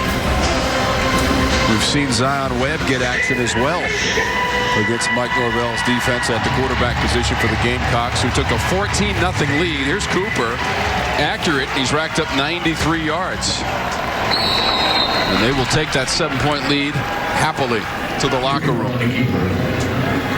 Who would have foreseen this, James Bates? Especially if you had a Jacksonville State team with a couple games under their belt. Hey, you know, maybe they'll come in here. But this is the first game out the chute. Says so much about Coach Gross and his coaching staff, his football players, his leaders like Zarek Cooper. But hey, they don't want a pat on the back. They want a big upset win on the road in Tallahassee. We've got 2 more quarters to hang on and try to pull it off. First trip to the state of Florida since 2012. At the end of the first half, the Jacksonville State 21. And let's go down to Lindsay. Coach, Florida State able to bring the game within 7. Florida State able to bring the game within 7. However, you start the game with a pick 6. What do you think of the defensive effort? I thought we played well first half. We want to start the game fast, and we did. We got the pick 6 down here and helped us out. We've had 2 really good drives. And hey, we gave up that last drive. It's kind of penalty aided there, but we just got to keep playing. We just talk about playing every play and don't look at the scoreboard. So Zarek Cooper looks really comfortable out there. What did you like about your offense in the first half? I thought we protected the ball, number 1. And every time we had it, we moved it. We picked up first downs. We made plays. So we just got to keep doing that. Thanks, Coach. Thank you. Guys. Lindsay, thank you. 158 total yards for Coach Gross and his team. Thumbs up after the first 30 minutes and a fist bump as well. Took a 14-0 lead. They'll take a 7-point lead to the locker room, despite the fact that Florida State scored touchdowns on its last 2 possessions of the first half. Zarek Cooper and the Gamecocks have come to Tallahassee and come to play. 7-point game at halftime. Discover the family 21-14, the Gamecocks from Jacksonville State have come to Tallahassee. And James, I think the word stunning is appropriate here, especially when you consider they went out to the 14-0 lead, got the interception, took it in the end zone. Jacksonville State has the lead at halftime. Yeah, and you know, again, I've said it a couple times there in the first half, and I'll continue to say it if they keep playing like this. This is the first game out. Some penalties there. Coach Gross was telling Lindsay at the end, obviously they've got to clean those up. They helped the drive there late, but another thing that really helped the drive was Jordan Travis getting in the football game, active enough to kind of avoid those sacks. They had 2 sacks they gave up Florida State in the first half. It's a lot better than 5 in the first half against Miami, and some more yards, but they finally got something going. But still, Jacksonville State, you're absolutely right, here to play and playing hard. And the scoring for Florida State came late in that first half, James. On their last 2 possessions, the pass play for Travis and then the rushing TD. And here's the interception. Fuqua takes it in. I guess you could say it kind of started early, but for the wrong team, as Rodemaker throws it to Fuqua for the pick 6, and then just running hard. There's Samuel, his touchdown run, and it was 14-0 at the end of the first quarter. In comes Jordan Travis there on the move. And he hits Helton, the 41-yard pass. Longest play for the Noles here this season. And Cooper and company, they go right down and answer. There's the 2-yard plunge for Cooper. Play that was reviewed and ruled a touchdown after further review. And right back at you at the other end, there's Jordan Travis doing it with his legs behind the offensive line to make it a 7-point game at halftime. 4th career rushing touchdown for Travis. Here's our first half stats. They're brought to you by Liberty Mutual Insurance. Jordan Travis was 4 of 7, 77 yards, James, and the 41-yard touchdown pass. And there you see the penalties, the 7 penalties. Hopefully, if you're a Gamecock fan, don't come back to haunt you. And then how about 6.1 yards per play for the visitors from Jacksonville, Alabama? A hot finish to the first half for the Florida State Seminoles. TDs on their last 2 possessions, and they've cut the lead to 7. This is halftime from Tallahassee. 1, 2, 3. Continues, brought to you by your local Toyota dealer. There was no sparkle early on for Florida State, but they came on strong late in that first half with a couple of TDs. 21-14 is our halftime score. Tom and James socially distanced, and we've got the safety glass between us here from our broadcast position in Tallahassee. So we don't get glitter on each other. No glitter. We'll leave that to the guys who come in. By the way, 25% capacity today for the fans to come in and watch the game. 3rd of the season. Florida State is 0-2. And they are 25-0, James, against opponents out of the football championship subdivision. They trail by 7 at Jacksonville State out of the Ohio Valley Conference. But that 25-0, those are in non-COVID years. This is 2020. Right. Everything is muy loco. And so it probably shouldn't surprise anybody. And, you know, all that's going on in that Florida State Seminole locker room right now is, guys, hey, let's take a deep breath and let's get out there and let's play like we did, marching the football down the field and making some plays defensively. You know, they haven't had a lot of opportunities to go and create some turnovers. That's what I'm asking, not only on offense, who's going to make the play? Who's going to, McDonald, they've got so many weapons now that they can go to, but defensively, who's going to make that play, put the ball back in our hands, and create a spark over on the defensive side? And Terry's been relatively quiet as well in the first half, catching the football, though Travis coming into the game, that's exactly what they needed to get something going late in that first half. Absolutely, absolutely, and it certainly looked to be that way, and so they got a little bit of feel good, chipped it down, and then they'll get the opening kickoff here in the second half, and so that's good news, but you'd like to see it obviously start a lot differently than it did at the beginning of the game, the pick 6, and give Jacksonville State a lot of credit. They do have some good secondary players, some defensive backs that can really cover at the cornerback spot, and they've done a good job, but they're also, you've seen time and time again, physically they're not as big as these guys. You see kind of the talent difference when you talk FBS and FCS. Hey, these guys can play with anyone, but they're not as big, so they can't wrap their arms around a McDonald or a Terry, so they got to hang on. Whatever it takes, just try to figure out a way to get the win if you're FSU. Yeah, okay, let's take a look at some of the storylines, James, from around the nation and the ACC. And 5 teams in that top 25, although Pitt defeated today by NC State by a point in the Steel City, James. When it was after NC State got beat up there at Virginia Tech last week. A nice turnaround for them. And, well, finally we're going to get to see North Carolina again after that big, long break. Mac Brown calling it the beginning of the season all over again, even though they're 1-0 against Syracuse they beat earlier this year. And how about Notre Dame? They've had a long break as well, thanks to a bye and COVID, and hoping they can get clean and healthy because these Florida State Seminoles are going to town to South Bend to take them on next week. Yeah, and Clemson is playing Virginia today in a rematch of last year's ACC championship game, won by the Tigers, trying to extend that consecutive regular season games winning streak to 32 against Virginia. We'll take a timeout during halftime. Jordan Travis going deep. He's got Helton at the goal line for the TD.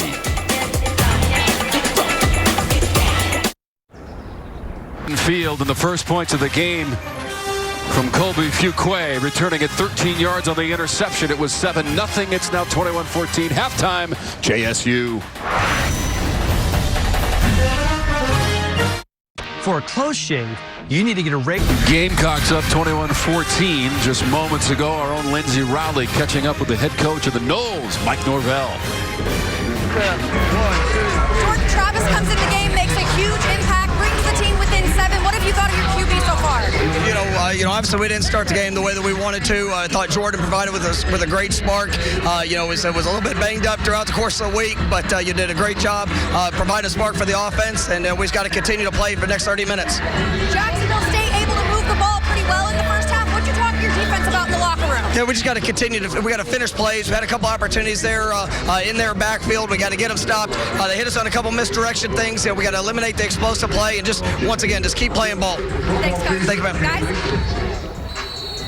Coach Mike Norvell, first year here in Tallahassee, 0-2, entering this matchup with Jacksonville State out of the football championship subdivision.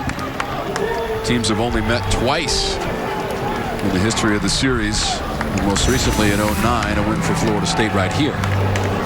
Some of the scores from in and around the nation in the ACC. Florida Gators won today, James. Yeah.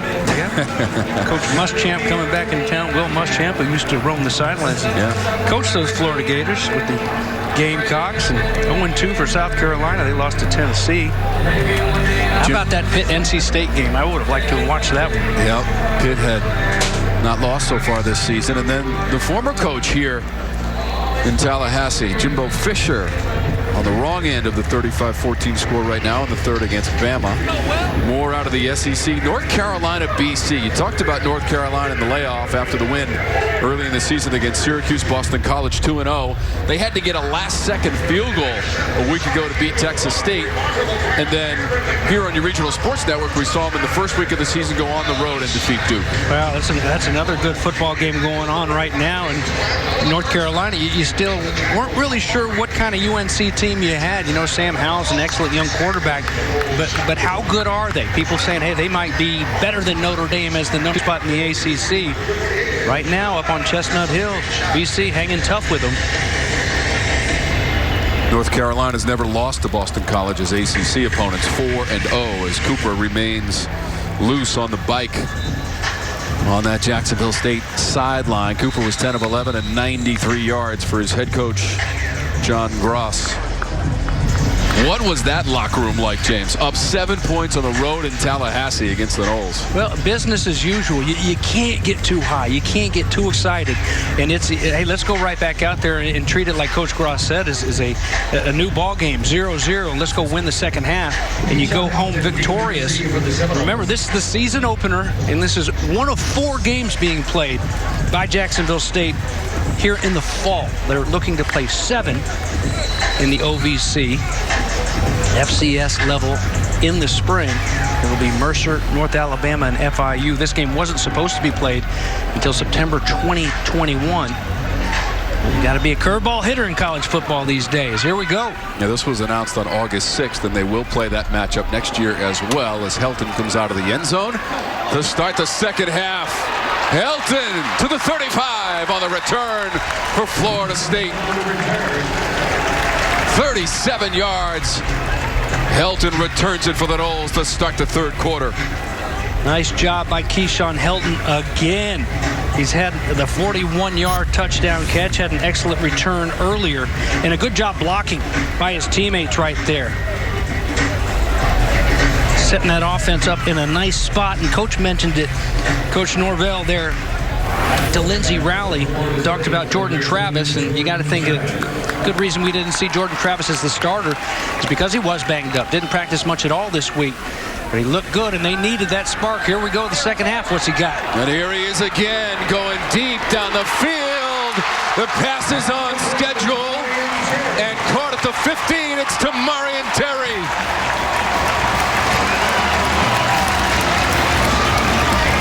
If you need a big play guy, it used to be number 15 you look for. Now it's number 5. Same guy, though. And Tamarian Terry just runs right underneath this beautifully thrown football. There's a flag down as they try to hurry up, get down there. Number 60, offense, 5-yard penalty, still first down. As far as the penalties go, it was trouble in Miami, but it was a lot cleaner in the first half for FSU. They can't start helping them out here. Let's look at that Terry catch. Nothing but big plays. Mentioned earlier, the 5 touchdown catches in his career of at least 70 yards. 48 yards on that long pass play to Tamarian Terry. They play along the sideline, and a helmet gets loose. It's Wilson. Yeah, no flag there, so Pokey Wilson will have to sit this next play out. And they'll get it back to that original line of scrimmage, so a 5-yard gain and a second down and 10 after that penalty. And now Florida State has just entered the CPI Security red zone on 2nd and 10. Through a hole to the 5 and spinning down to the goal line and in for the touchdown. Knowles pounded in 15 yards.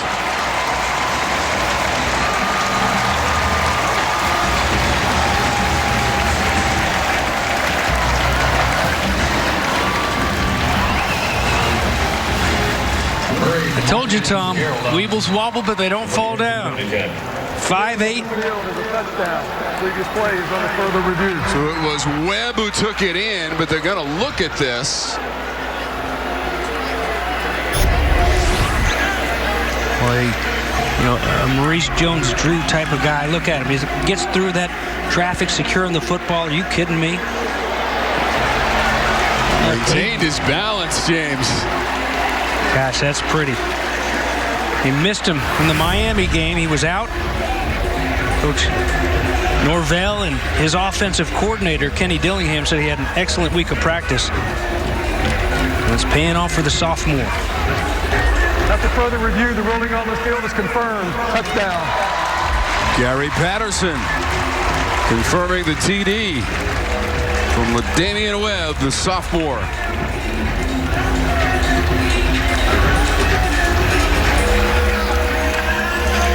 First of the year for Webb. I see you got in. It's a little bit like our Sean Tucker touchdown for Syracuse. I was just thinking last that. weekend. Yep. First one in the renovated dome.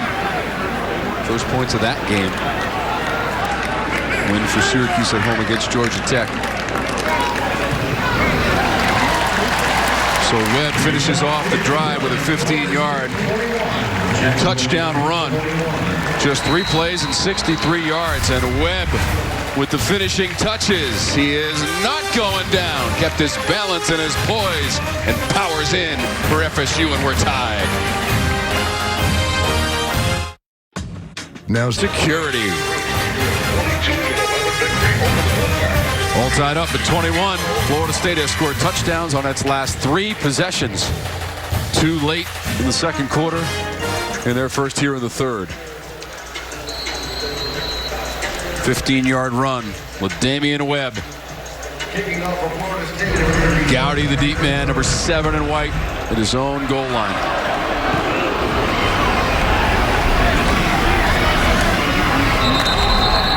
Ball into the end zone for Gowdy.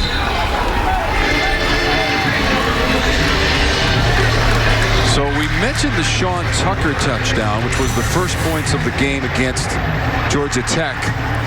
last week. And here it is, James.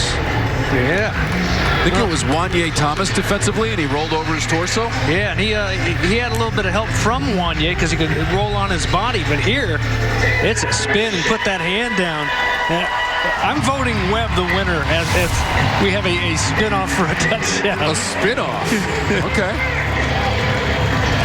63 yards, less than a minute on the drive. And there was that big 48-yard catch by Tamarian Terry. Yes. He's now over 2,000 yards for his career in receiving here at Florida State. So he hits that benchmark in this game against Jacksonville State. Well, glad to have him back out there and healthy. He played a few snaps against Miami, but looked to be pretty much a smokescreen as he was injured. Let's play out near the 35-yard line. Could be a first down for the Gamecocks.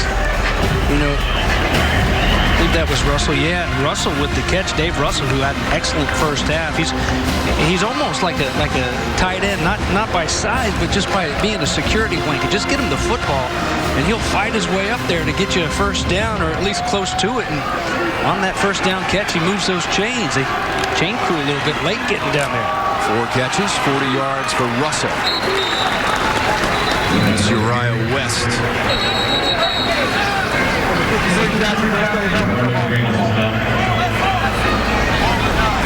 That was on purpose. If you got hair like that, it doesn't come off on accident. What? I can't believe it's not butter.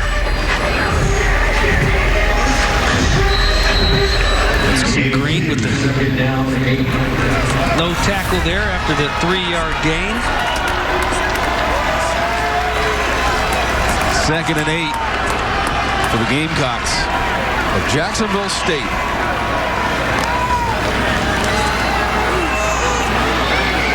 West, the catch, gains the 40-yard line and gets knocked to the turf. Emmett Rice coming over there. West tries to come back inside and get a couple extra yards. And watch him flow. Watch him get over there. And an excellent job. I don't blame you at all, Akeem Dent, who did a really good job earlier taking on a receiver at the cornerback spot. But hey, if you don't have to deal with those big 300-pounders, don't, man. Makes the right choice, cuts back inside. Emmett Rice helps him out as well. Here's a 3rd down and 4 now. And just 1 for 4 on 3rd down in the game for Cooper. He hits West on the run, down the sideline, near the 30-yard line, and shoved out of bounds by Lars Woodby. Guys, I mean, just a straight-up bust. 3rd down and 4. You got a chance to get off the field. Down here at the bottom, and it's just, well, it looks like a little bit of a pick as coverage trying to come out and just nobody there for him. So 3rd and 4, you're going to get off the field and get it back in that offense's hands. It's finally hot after all this time. Instead, a first down and a whole lot more. And now the Gamecocks fresh set of downs driving in Seminole territory. 28-yard chunk play. They'll try the other side and a stretching grab from Jared Scott. Number 14 and a senior, Oak Park, Illinois. Cooper, he's only thrown 1 incompletion in the game, James. Just steady. Just steady and running this show. And it started, even if the guy he missed earlier, it was just his 2nd throw of the game, I believe. And just, you know, like everybody else, even if you've been the starter there for 3 years, opening game, going to have a few throws to get lathered up and get ready. And since then, he's been perfect.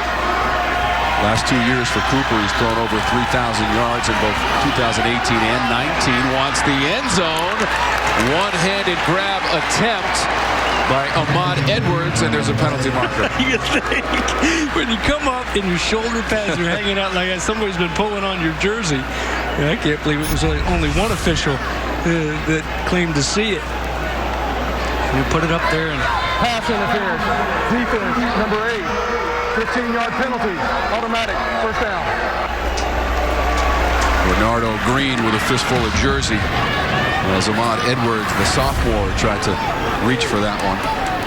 Flagged for the infraction. The ball was thrown in the right spot. As a receiver now, you got to give yourself enough cushion, enough padding away from that sideline to where you can give your quarterback a chance to drop that in there and still make the throw.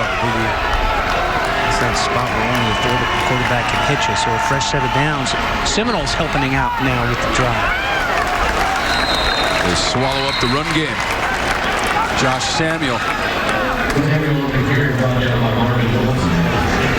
Well, this is the first time we've heard Marvin Wilson's name called here. He was out the first half. Remember, had the targeting against Miami, so missed the second half of that game and in the first half of this game. The preseason All-American, who actually missed the last 4 games of 2019 after his 44-tackle, 5-sack performance. Want those field goals against Georgia Tech. You're glad to have number 21 back in there in the middle of that D-line. 142 yards for Cooper. 2nd and goal. It's passed and complete. 9 was Edwards. Edwards just lost his footing and coming out of the break.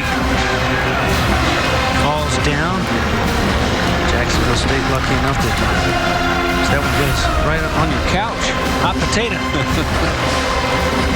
2 for 5 on 3rd down in the game for Coach Gross and the Gamecocks. He's got a true freshman kicker who's been solid on his 3 extra points. They're hoping to get in that paint, though, and answer a touchdown with a touchdown instead of a field goal attempt. Cooper has to improvise. Gets taken out of bounds by Emmett Rice, number 1 in garnet and gold.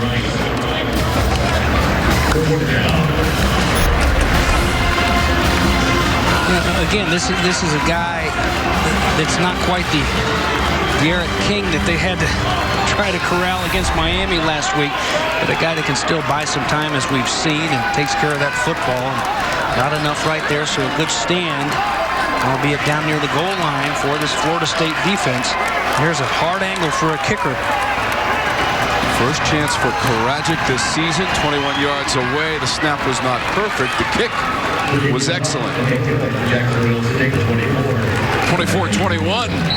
Jacksonville State drives it down and gets the field goal from Karadzic. Knocks it through. Gamecocks have taken the lead right back. Every time I started, Blue Cross and Blue Shield of North Carolina. We resolve to help North Carolina stay healthy. Bojangles, it's bow time.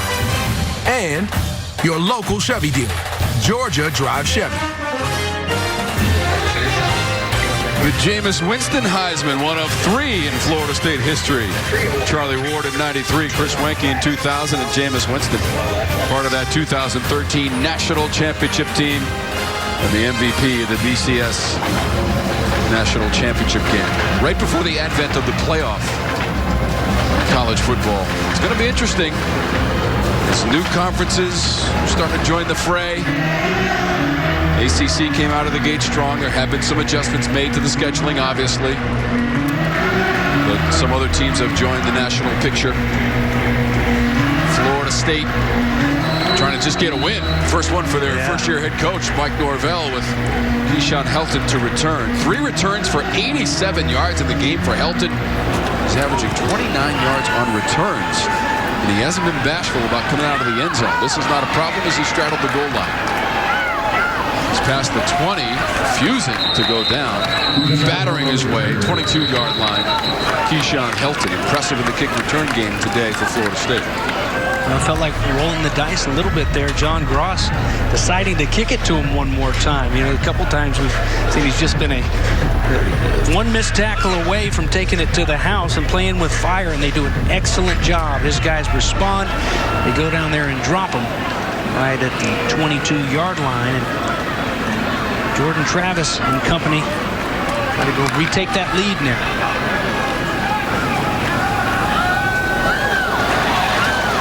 Corbin. Solid first down gain for Corbin.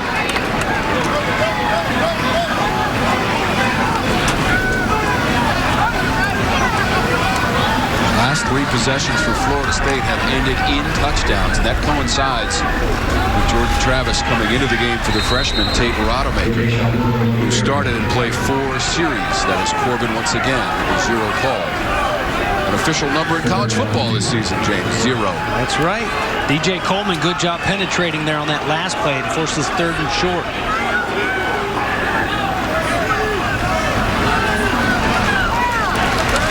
That's all Corbin right there. They had him stopped for a a no-gainer, fights and falls forward. Timeout, the injured Florida State player. So far, it's Corbin doing all the heavy lifting. That's another offensive lineman down for the Noles, and this one, Big Baselli. Andrew Baselli being attended to by the Noles training staff. A 3-point lead for visiting Jacksonville State here in Tallahassee. The new razor from Harry's is not the same. Football is brought to you by Midas. For tires, brakes, oil, everything. Trust the Midas touch. The beautiful scenery across the Tallahassee campus here at Florida State University, but trailing Jacksonville State 24-21 here in the third with just over 9 minutes to go in our third quarter. You don't get much Spanish moss up there at Syracuse where we were last week. It's just as pretty, though, and here's another look at it. There you see, you know, when it's big on big and you're locked up like that, there's just, you're so vulnerable. And Baselli inside that tent right now as they tend to him. It'll be Lucas in there to replace. Baselli getting the start today. Dante Lucas had been starting, the sophomore, 55 from Overtown, Florida. So many greats have come out of Overtown. And Dante Lucas, a sophomore, 6'3", 315. So a first down gained by Corbin. Through all that, there will be a fresh set of downs here for Jordan Travis.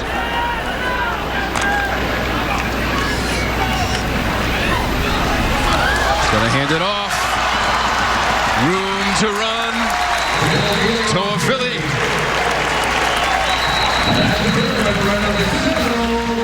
Timeout, injured Jacksonville State player. 24 yards on the run. Jackson Luttrell. That's the competition that you create there in that running back room, and it's a good thing to have. And look at our guy, Cam McDonald's going to come around here and lead the way for the freshman. Interior line does a really good job of opening up the hole. And Toa Philly, who made his FSU debut against Miami last week, had 64 yards and 3 catches. Also pulling Love Taylor, right side of the line. Here you see also there in the mix, Jackson Luttrell, freshman All-American, defensive tackle for John Gross. And the Gamecocks helped off there, but a nice hard-charging run by Toa Philly. Corbin doing the hard work there. Get that first down, and then they hand it off to number 9. We've also seen LaDamian Webb run really hard.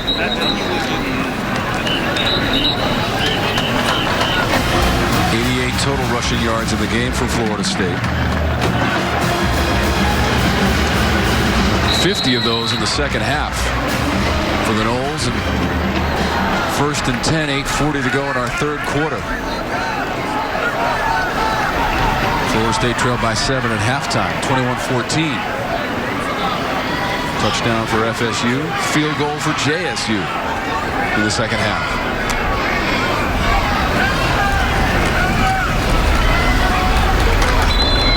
Webb.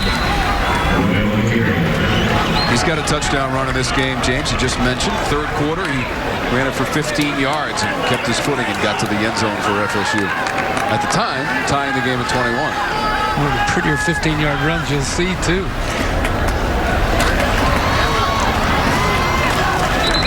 Out on the edge and still fighting. That was Tamarian Terry, number 5.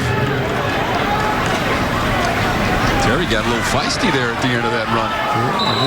Refusing to go down. A little bit late coming over there to make sure he's dropped it. Now we've got another player bound up here. It's number 10, Jarquez Payton. Here's a guy, too, that, what a shame. He's had back problems for the last couple years, missed all of last year. And actually, he talked with Coach Gross and thought about quitting. And just, you know, he's hurting even right there, and he fights trying to pull down Terry and help out. But just hope that it's not his back, because he's had so many issues to the point where, you know, they talked about maybe, hey, football's not where I need to be if it's going to be this painful. They felt like they had made it out. Jaquez Payton, the junior from Georgiana, Alabama, which is where Hank Williams Sr. was born and raised. While we have a moment, James, next week more ACC gridiron action comes your way as the Blue Devils of Duke will take on the Orange of Syracuse at the Carrier Dome. Coverage begins 12:30 Eastern on your regional sports network, Fox Sports South. Check your local listings for the game and time in your area. Duke and Syracuse. And Sean Tucker, we showed you that run as we compared that to the run of LaDamian Webb, as they both were able to keep their balance and get to the end zone for their respective teams. Dino Babers and the Orange getting that win against Georgia Tech. Duke, by the way, in a close one right now in the third, James, trailing Virginia Tech, and that's in Durham 17-14. And the Orange have the week off. Wake Forest also posted a victory on Friday, 66-14. That against Campbell to start the ACC weekend. So 3rd and 3. Corbin. Second and third effort to get that first down and close to the 30 for Corbin. Again, it looks like they're going to drop him for a loss as he takes the snap. Direct snap to Corbin and knifing through there and picked up a little late, but just bouncing around in there and making it work, finding a way to make it happen. A couple big first down gains by Corbin on this drive. Corbin has 9 carries in the game. This pass is complete out on the edge. And that's Ja'Kai Douglas.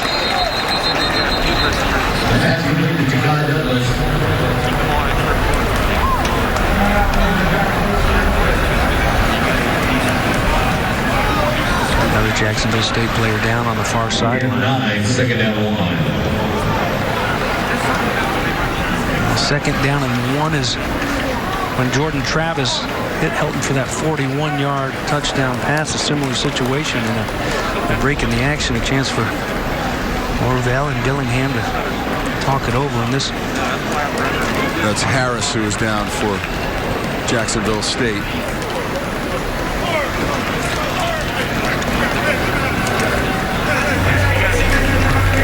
7:15 to go in the third. For those of you just joining us, let's recap the scoring, and it started with Kobe Fuquay. 13-yard interception of Rodemaker.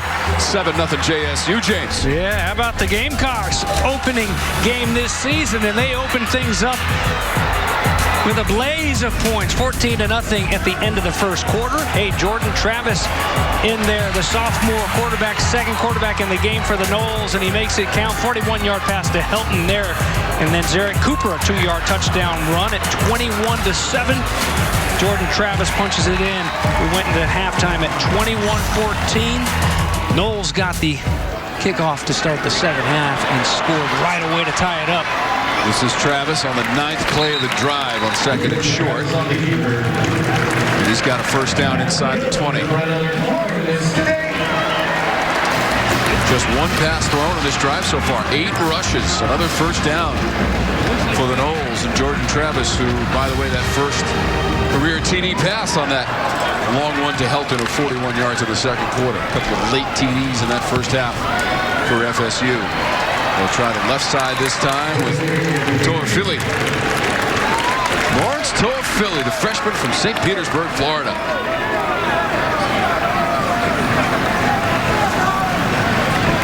Tempo from the Noles. Travis handed that one off with 6:20 and rolling on the clock. Just chipping away at it.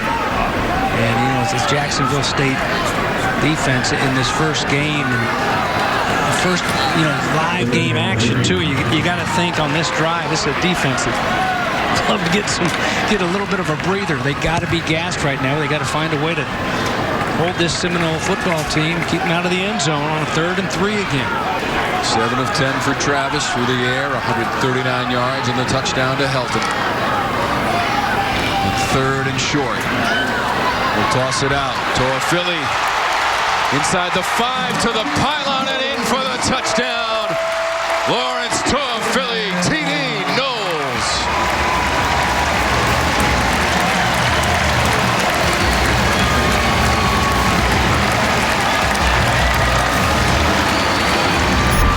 The Gamecocks are going to have several bodies out here if they can create a vice angle, and it's just jumping inside. Our guy Fuqua right there, Colby Fuqua, has got to stay on that outside shoulder, but he falls for the little shake from Toafili. And a nice-looking move to get outside, and then clear sailing into the end zone. But there were 3 Gamecocks that could have brought him down. Definitely had the numbers. Number 9 wasn't having it. And the first rushing touchdown of Toafili's career here in the 3rd from 13 yards away for the freshman. All touchdowns, and that is all since Travis came in the game, James, in the 2nd quarter. That's more like it, you know, and you don't want to beat up on a guy making his first start as a freshman, but, you know, had Jordan Travis not been hurt this week at practice, you'd like to think he probably would have been the guy that started this football game, and it might look a lot different than it does right now because they have done nothing offensively but go forward ever since he has entered the game. And let's face it, with a couple Florida State offensive linemen banged up in this game and struggling mightily here already this season, and in the first half, he just gives them with his feet. He gives them a chance. You know, you're going to get some pressure. You're going to have an offensive line that's going to have its growing pains. But he can move a little bit. We've seen him a couple times on the fly throw beautiful footballs. And to this point, you mentioned it. The 41-yard touchdown pass to Helton was his first touchdown pass. Everything, all the other damage that he has done have been with his feet. Everybody wants to talk about his feet. But he can also throw it, too. And that's got to feel good seeing all those points up on the board and back-to-back drives by the Seminoles if you're an FSU fan. Fair catch from Gowdy. Toafili now 6 carries and 50 yards and that touchdown, the first of his career. And now a message from Works Landroid. Works Landroid Robotic Lawnmower. Available at mylandroid.com. The future of lawn care is here. Landroid's cutting like Toafili right there. You see him shake that soccer ball? 12 plays, 78 yards, a sustained drive for over 4 minutes, and they only threw the ball once against Coach Gross's defense. 11 rushes by Florida State on that drive, and as a team right now, they're up to 122 yards total rushing, and Toafili took it in from 13 yards away for the score, and the first lead of the game right now for Florida State at 28-24. Cooper 14 of 16, 142 yards. Has not thrown a touchdown pass. A little bit behind the receiver, but caught at the 35 as we go down to Lindsay. Thanks, Tom. Zarek Cooper has looked extremely solid here today. You and James have been talking about it. I spoke with Zarek earlier this week, and he said he's really focused today on his decision-making. Offensive coordinator Jimmy Ogle said it's something that they've been working on together. Said they're really trying to focus on him knowing exactly where he's going, maybe simplifying a little bit so he can play faster. Guys? Well, it's working, Lindsay. He's been accurate and precise. Here he is again, a nice little touch pass and some good blocking outside.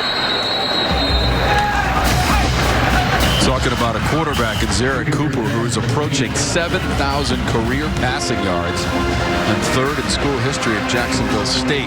Pat Jackson on the play for the Gamecocks. We mentioned those TD passes because he only needs 1 to tie the school record, James, for a career. The school record is 61.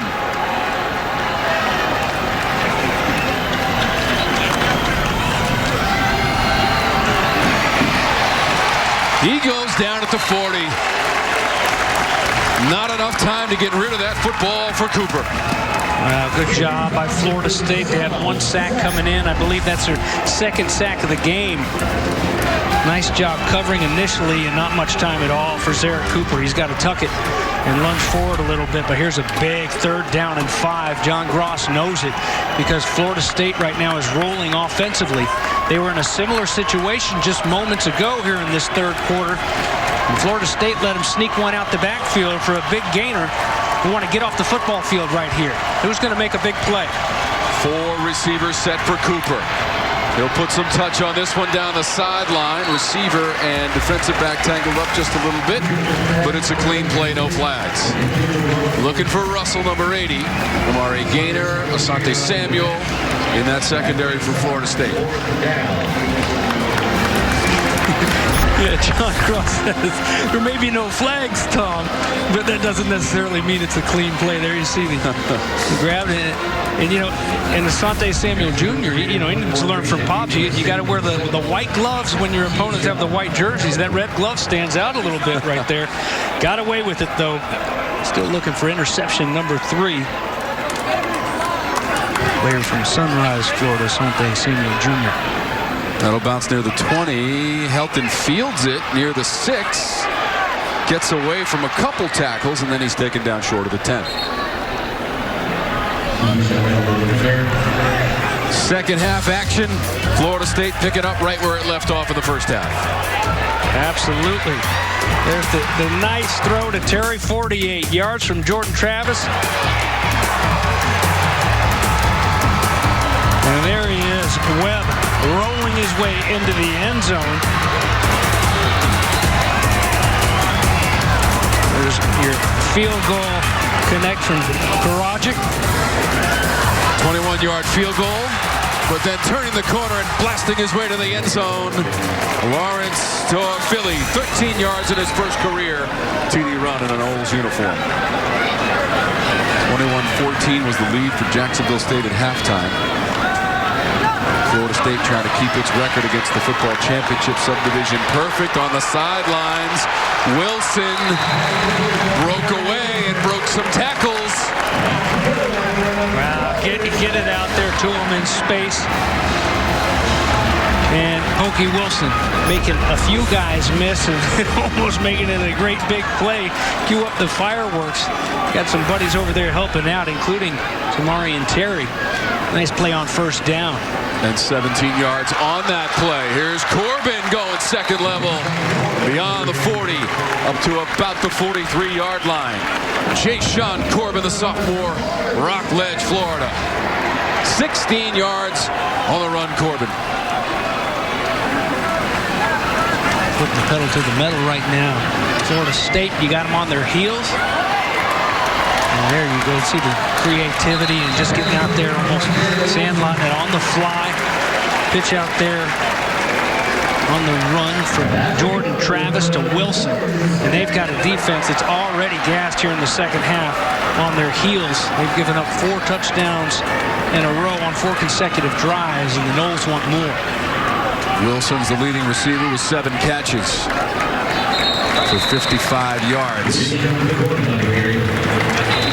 That previous drive was all on the ground for Florida State, mixing it up a little bit more. There is a Gamecock player shaken up.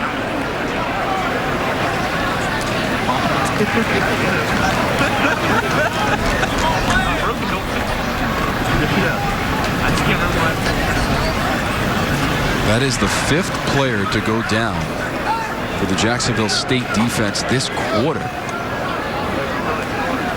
And they keep going after those calves, and so it's, you hope, and I hope it's the calf and not the knee, but it's a couple players before it was cramps, it seemed, and now they're, looks like with Corian West, they are looking at his knee, but it's been a rough second half for this defense, doing a whole lot of chasing. It's been an efficient drive for Florida State. 4 plays, 52 yards, plays of 17 yards, 16 yards, 12, and 7. And those are numbers that Mike Norvell has been looking for. Didn't get him early in this game. Jordan Travis, though, coming in, and as Coach Norvell told us and told Lindsay, providing that spark needed as they attend to Decorian West for JSU. 6'3", 325 pounds, and a sophomore, Columbus, Georgia. Big dude. Dude right there. There you saw the numbers in this second half, and that's more like it. You know, the only number after this rough start for Florida State and head coach Mike Norvell, that matters to that gentleman right there is one win. Get that first win finally. Florida State now is up to 372 yards of total offense as West is up and trying to put some weight on that leg. 199 to 71 in total yardage in favor of Florida State for this quarter. With 2:39 to go. West will need some assistance to get to that Gamecocks sideline. Saw John Gross out there checking on his defensive lineman. This is a team that just last week, the first time they've been quarantine free. They've made it work and got here healthy in that bubble for the last week or so. This was the outfit for West in warm-ups. Trying to keep that heat in. Or intimidate the Noles. Wow. Something, but man. I don't think he wore that under his helmet. Trying to take necessary health precautions as well, perhaps, for West. That's his mask, huh? Covers everything but the nose and mouth. Hopefully we won't need one of those in Syracuse next week, James, and the temperatures will be favorable. Of course, inside the dome, it's always about 71, 72 degrees, so that's good. And they now have air conditioning. They're putting the finishing touches on that system, is what they were telling us, but yes. But since the roof is no longer supported by the vacuum, by the air, they can open the doors. That's right. To get a breeze in. That's right. All right. It's not the pressurized roof system anymore. There's many million pounds of steel support truss on that roof now. That pass is complete to Marion Terry.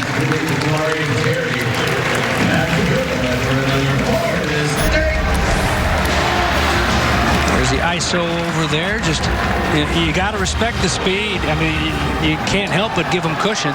When you got that much cushion, of course you're going to sling it out there to Terry all day long and go right back that 1-2 punch that's been working here through the air and back on the ground.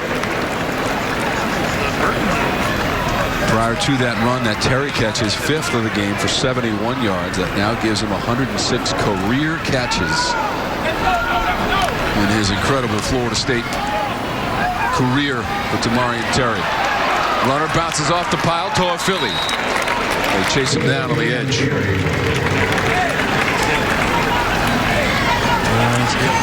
Again, the individual effort. It's been a group effort that guys playing in concert that's starting to look a little bit better as they move efficiently up and down this football field. But then you've seen after the initial contact, after that initial lick, guys like Toa Philly refusing to go down. He was stopped for what looked like a couple of yards behind the first down marker. He refuses to drop, bounces it outside, moves those chains. We're going to throw this one.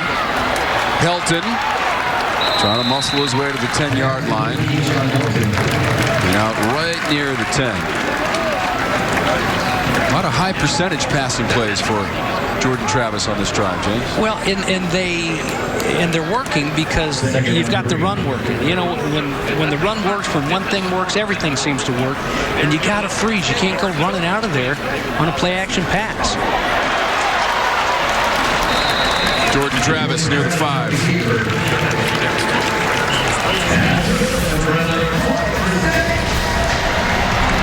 And now just 30 seconds to go. 1st and goal, Florida State. Piling up the first downs. Didn't start out as planned for the Noles. Trying to get to the pylon and diving in for the touchdown. LaDamian Webb for Florida State to the end zone. 6 yards on the carry from Webb.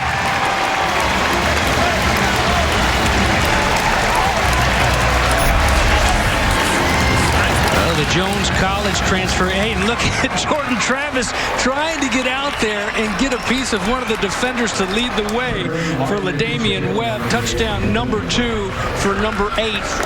And that's 5 straight touchdown drives for the Florida State Seminoles, who were trailing by a touchdown at halftime. Fitzgerald, the extra point, the redshirt freshman. That's off the mark. And no good. So the lead is 10 with 16 seconds to go in the 3rd quarter. And the second TD run of the game for Webb. There you see the hustle of Jordan Travis. He gets that pitch out there and goes and tries to hit somebody. There's the extra point that missed, and instead of an 11-point lead, it's just a 10-point lead for Toafili and the Noles. Toafili has a touchdown run, so does Webb. He's got 2 of them, and all of that scoring's in the third quarter. 5 straight drives, as James mentioned, with touchdowns. And it started with the 2 late TDs with Jordan Travis coming into the game for Florida State in the second quarter. Travis had his first career TD toss to Keyshawn Helton of 41 yards in that second quarter. And all of a sudden, that 7-point halftime lead has evaporated for Coach Gross and the Jacksonville State Gamecocks. Yeah, and you know what the beauty of it is? If you're on that coaching staff on the offensive side of the ball for FSU, Kenny Dillingham, the new offensive coordinator, there's only one football, so you got to share it, and it just creates such a good competition, a healthy competition in that running back room. When you look at 3 guys that are running so hard, and Corbin, Toafili, and Webb. Florida State, James, now up over 400 total yards in the game at 409. 231 pass, 178 rush, and a 10-point lead, 34-24. See the smiles and fist bumps over there on that sideline, and that's kind of what you expect at a place like Florida State. You got a team, an FCS team that comes rolling in here, and late in the game in the fourth quarter, you expect to see a couple of those starters over there kind of catching their breath before they got to get prepared for Notre Dame next week. Hasn't been quite as smooth early on, but they're starting to kind of get lathered up a little bit late and get some feel-good going. Now defensively, can they get off the field again? Don't let Zarek Cooper and company drive down and make this a 3-point game. Noles have won 3 of the last 4 against Notre Dame, their opponent next week as they travel to South Bend, Notre Dame, Indiana. Could be the final play of the third quarter, final seconds. And that quarter belonging to Florida State. 10-point lead, 34-24. The Noles control the third and take the lead against Jacksonville State for the football championship subdivision. 1, 2, 3.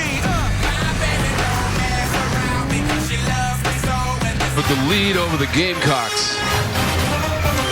236 yards here in the second half, and 3 scores. TDs on 5 straight drives with Jordan Travis at the controls for all of them. It'll be a 2nd and 3 play to start our fourth quarter for Zarek Cooper and the visiting Gamecocks from Jacksonville State. Wants to throw it. He's going down. Thought about throwing it, hung on to it on 2nd and 3. Marvin Wilson. 6'5", 305, and the senior from Houston, Texas, disrupting this play as Cooper just couldn't get rid of it, and Wilson made him pay.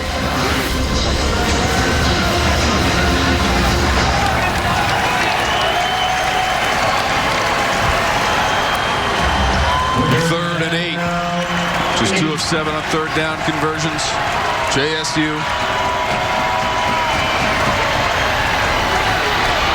Cooper's pass complete to Trey Barry. That is short of the marker, which is at the 35-yard line or so, and it's 4th down. You can have that one all day long. Underneath on 3rd down and long, we'll just break up on you and make the tackle. And getting off the field in a hurry. That Seminole defense trying to keep that offense clicking.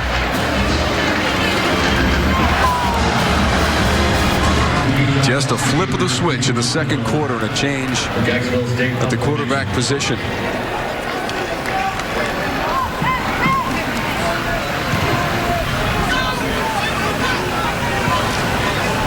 Hilton watches it bounce and roll, and inside the 10. Gotten a couple nice rolls here in the second half on those punts. 61 yards on the punt from Preston Knight. Timeout when we come back. Florida State inside its own 10. 1st and 10, and leading by 10 here in Tallahassee. Discover the family of award-winning Mazda CUVs. Bates. Boston College at Louisville starts us at noon. Pitt at Virginia Tech. That's at 3 Eastern. ACC Women's Soccer. You're working for the weekend. I'm trying. You know, we had a few months off there, so we're happy to be we're happy to be working. And again, tip of the cap to our production crew as well. That kid's a swimmer right there. I know that A-tag. That's a pretty good swim club here in town. Turned out a lot of good talented swimmers. Got to take care of the swimmer. Sorry to cut you off. I know, James. I know. And the Marius swimmer, you got to always take care of them. They work so hard. Yep. Especially the one who's at Florida right now in your family. Italian, you know, that's really nice to have a home game, home team anyway, in the state of Florida, you know, is be able to drive over after we got to see a little orange and blue swim scrimmage, the Gator swim team, and those numbers here today, 173 for Jordan Travis, and gosh, here's another guy going down. That's number 9, Darius Joyner. Did you see that graphic, James? That's more today than combined in his first 2 years in a Florida State uniform through the air for Jordan Travis. Well, and it's his high school coach, as I mentioned earlier, you know, he'll be happy that they're giving him a chance to air it out and show off his arm a little bit. It's paying off for him. All right, let's take a quick timeout. Jordan Travis, Mike Norvell, and the Noles lead it by 10 against the Gamecocks. Want an easy way to help take care of your vehicle? Bow Moments brought to you by Bojangles. Yeah, 5 of them. Bow money, bow money, bow money. There's the nice 41-yard touchdown from Jordan Travis to Helton. And Jordan Travis on the ground. Watch the little big man. Webb spinning, rolling his way into the end zone. And over in the right corner, Lawrence Toafili on the ground. One more time with Webb, LaDamian Webb, the sophomore from Opelika, Alabama, has been very active, as has been Toafili and Corbin. And wow! Dodging a bullet, Florida State. Almost the second pick six of the game for Fuquay, Tom, who intercepted early on in the first quarter to start the scoring and ran it back to the house off the hands of Rodemaker. Oh, he almost had 2. Oh, and he knows what an effort to go up, knock it down, just out there in that passing lane in the window. Florida State 7 of its last 12 on third down. They've converted the last 4. But whistles stop this play from developing. It's like a timeout for Florida State. Timeout. It's first, utilized in the second half. Timeouts all around. 10-point game. 12:44 to go in the fourth from Bobby Bowden Field. Every time I start it up, it's like a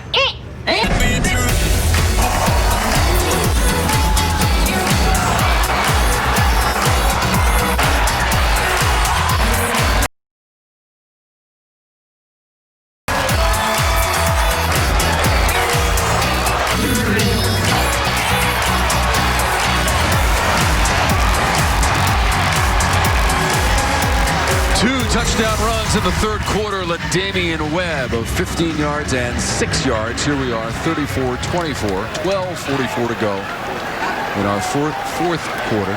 Florida State looking for its first win of the season. James 0-2. Well, a big third down coming up right here. If they want this winning streak to start today, they got to hang on. A lot of football left to be played. This is a big 3rd down and 4. Just down 10 points. Jacksonville State. Let's see if they can get off the field here. They've made their last 4 third downs. Travis has another one up near the 20. And they've converted their last 5 on third down. Jordan Travis on the run. Well, off the top, we talked about Florida State getting back to having fun. Well, what's fun? Competing, scrapping, being successful, winning a football game.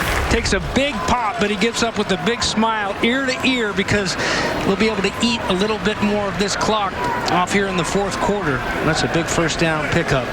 And again, that's all he's done ever since he stepped into the football game. Jordan Travis has just helped this offense roll along when they were stuttering so much. Travis throws it deep.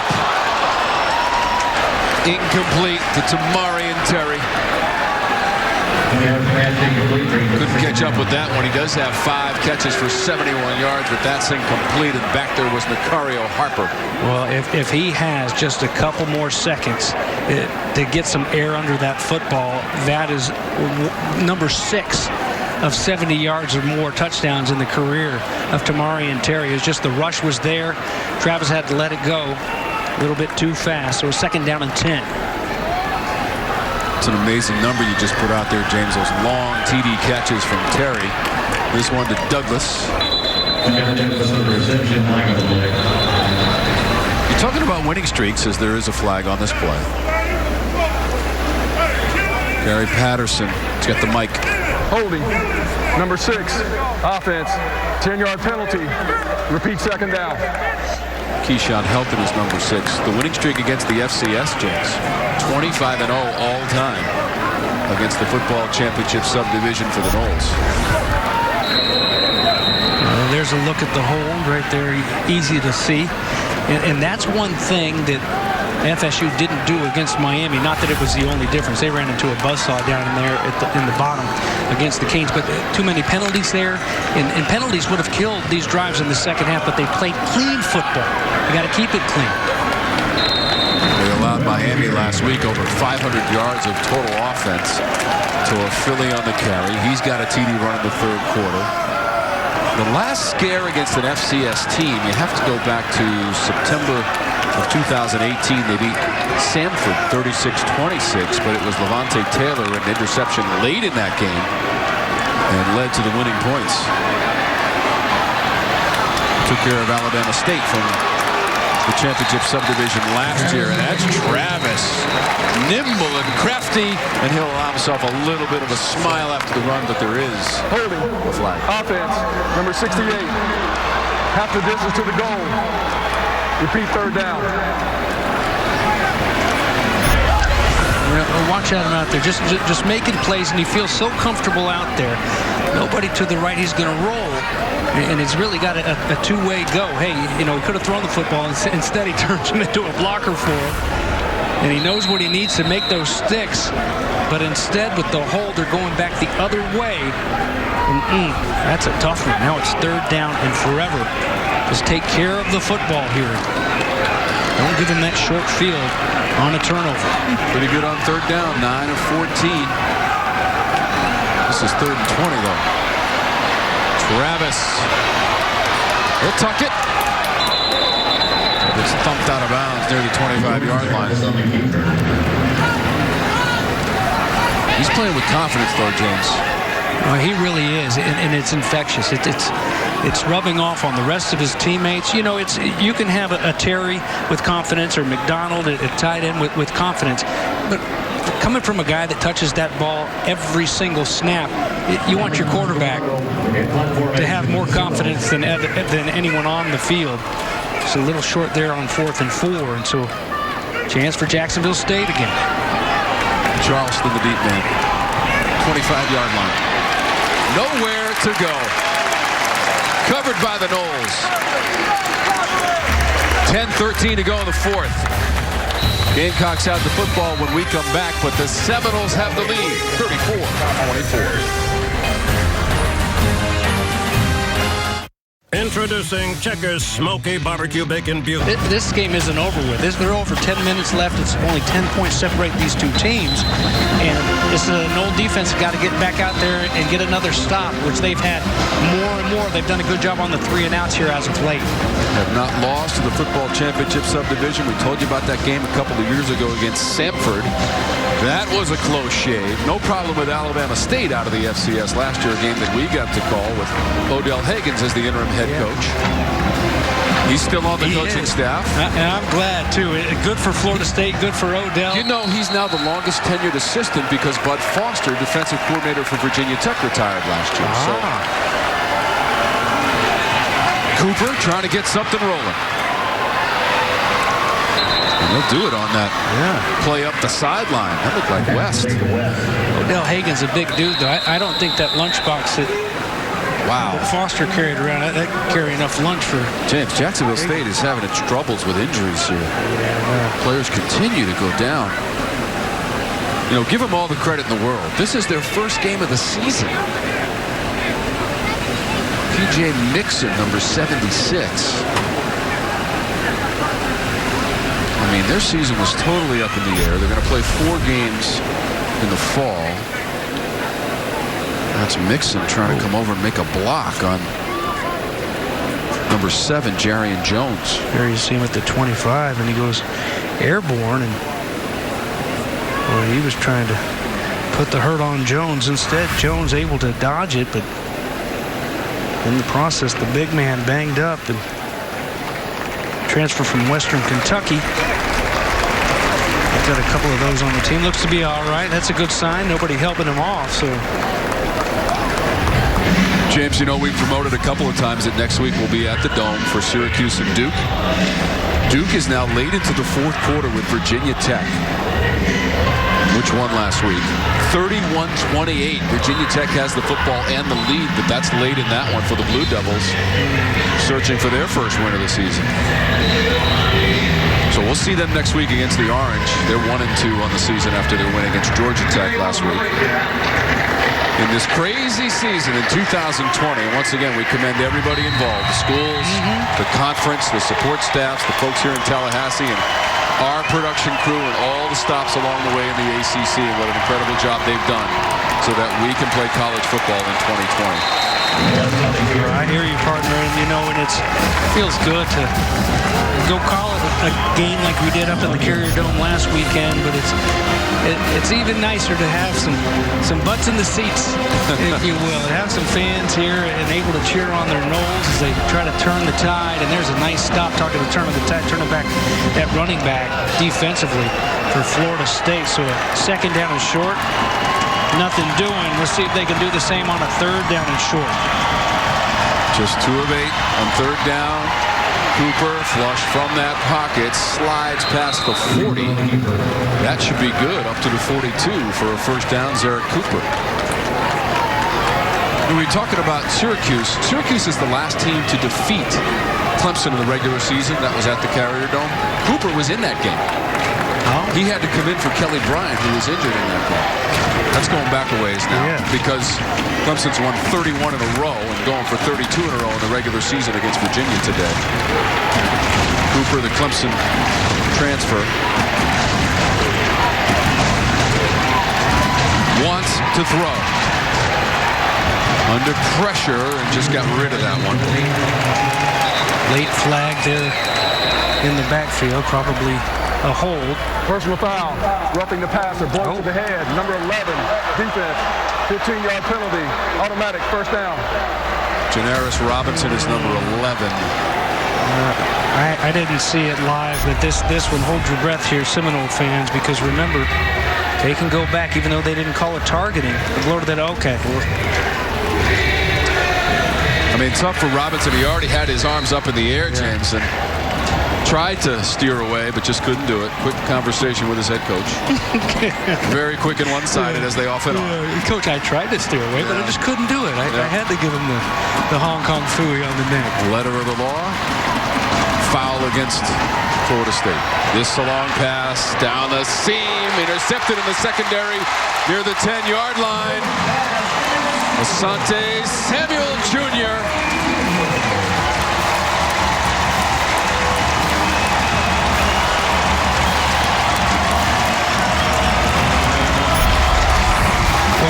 Interception number 3 on the season for Asante Samuel Jr. That one's pretty easy. He had an easy one against Georgia Tech. Jeff Sims, they're the true freshman quarterback that should have a pretty bright future there at Georgia Tech, but he had trouble dealing with 26 in that victory for Georgia Tech, mind you. But 2 picks, and then he actually had a fumble recovery against Miami last week. Just a turnover machine. That was a loss, though, here at home against Georgia Tech to start the year, 16-13. Papa, Asante Samuel, 2-time Super Bowl champ, 4-time Pro Bowler. Played his college ball at UCF. Some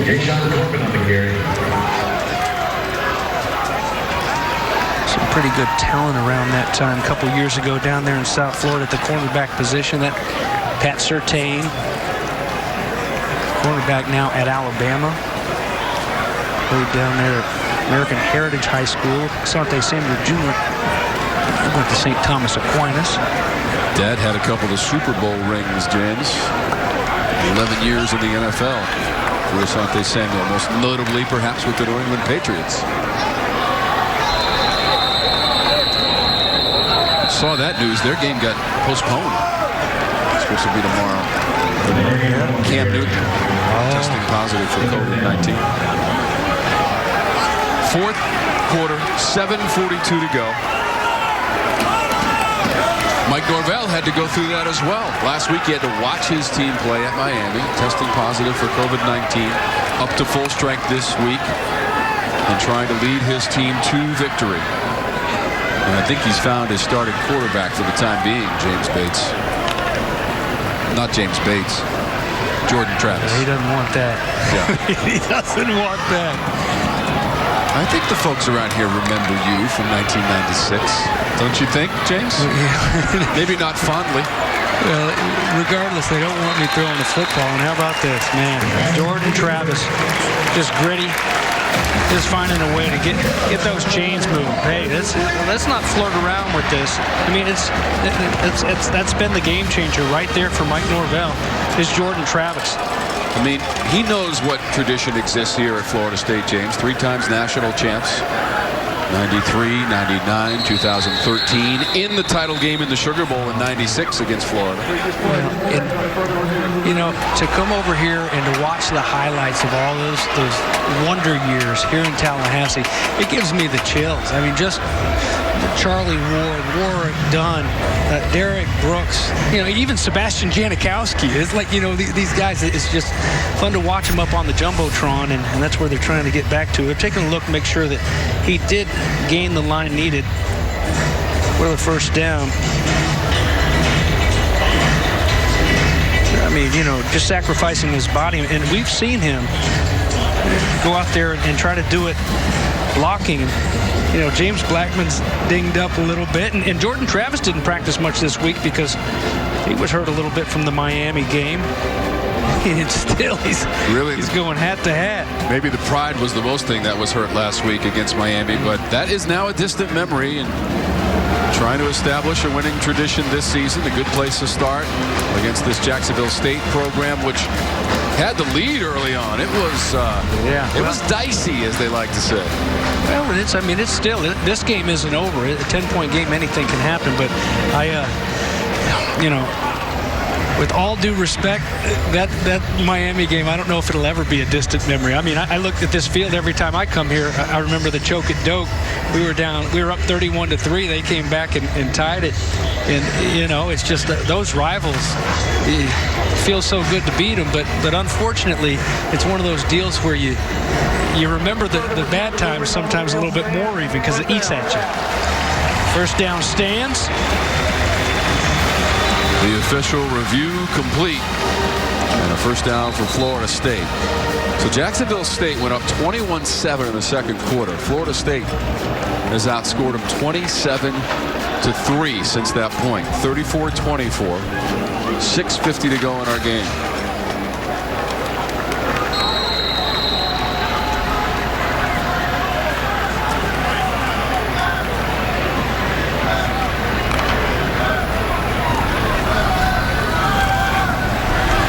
Hands it off. Barreling up the middle. Toafili.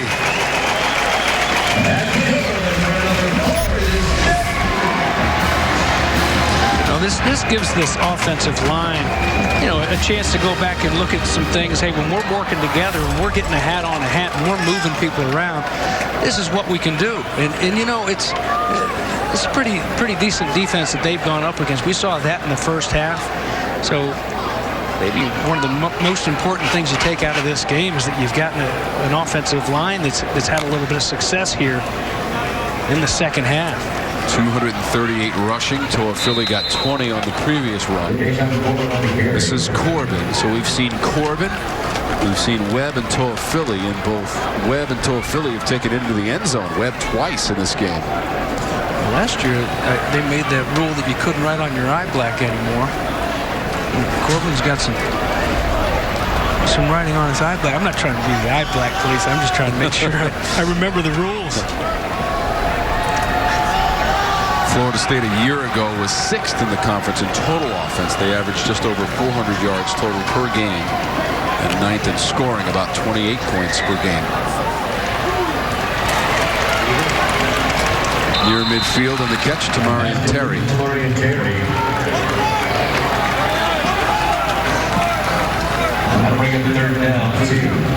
Third and short after the Terry catch. Terry went crazy in the Sun Bowl at the end of the season. 9 catches, 165 yards, both career highs for Terry to close out last year in the Sun Bowl. It's so good to hear that he's had such a good week. He banged up against Miami, didn't play much in that game, and that he just kind of led the charge of getting this thing turned back around. He and McDonald both had great weeks of practice. Asante Samuel Jr. Snap infraction, number 53. Offense, 5-yard penalty. Third down. Sun Bowl, unfortunately for Florida State, was a loss to Arizona State, 20-14, but their 48th bowl game in program history, starting back in 1947.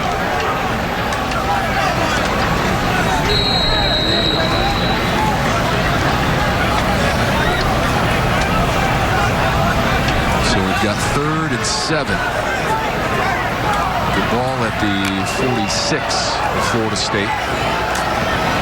Travis has to evacuate the pocket throw on the run. Open man at the 35.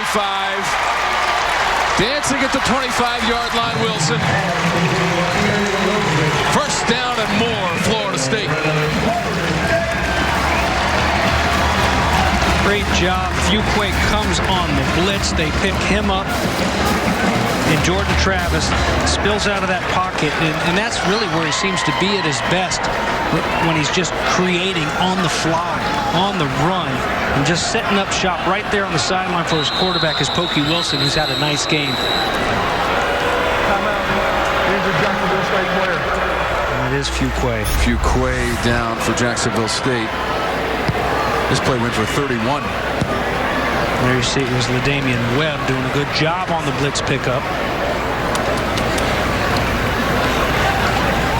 Wilson making a miss. And Ontario Wilson, 7 catches, 86 yards, is the leading receiver in this game for Florida State as they check on Fuquay.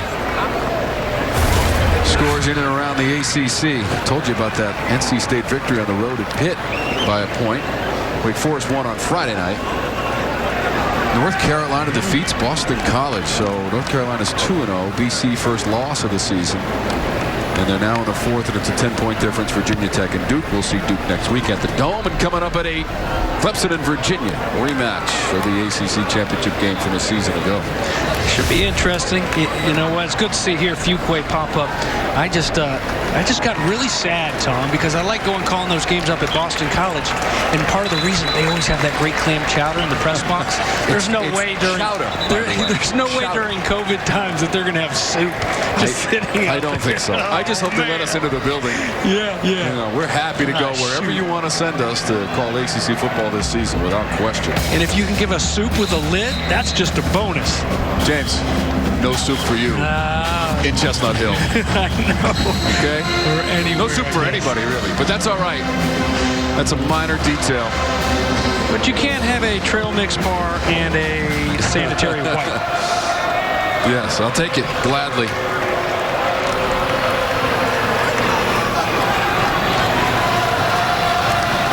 Virginia hasn't beaten Clemson since 2004 as they renew that ACC rivalry tonight in about 40 minutes. Run game for FSU. They're going to be close to 250 yards as a team rushing the football this afternoon after that carry from Toafili. Well, Toafili, you know, every time he gets up off the ground, he's still gripping that football. He's got it locked in. He seems to take a lot of pride, well coached, in not even coming close to losing the football, and he'll stay in there. And again, it's got to be exciting for Seminole fans. You've got young competition, guys like Webb, Toafili, and Corbin fighting to carry that ball. There you go again. This is Toafili out near the line to gain. I think this Gamecock came in late, Tom, and their flag came down. Looked like it. Harper making the play for JSU, but let's sort out any sort of penalty markers. After the play, good ball, unnecessary roughness. Number 8, defense, half the distance to the goal, automatic, first down.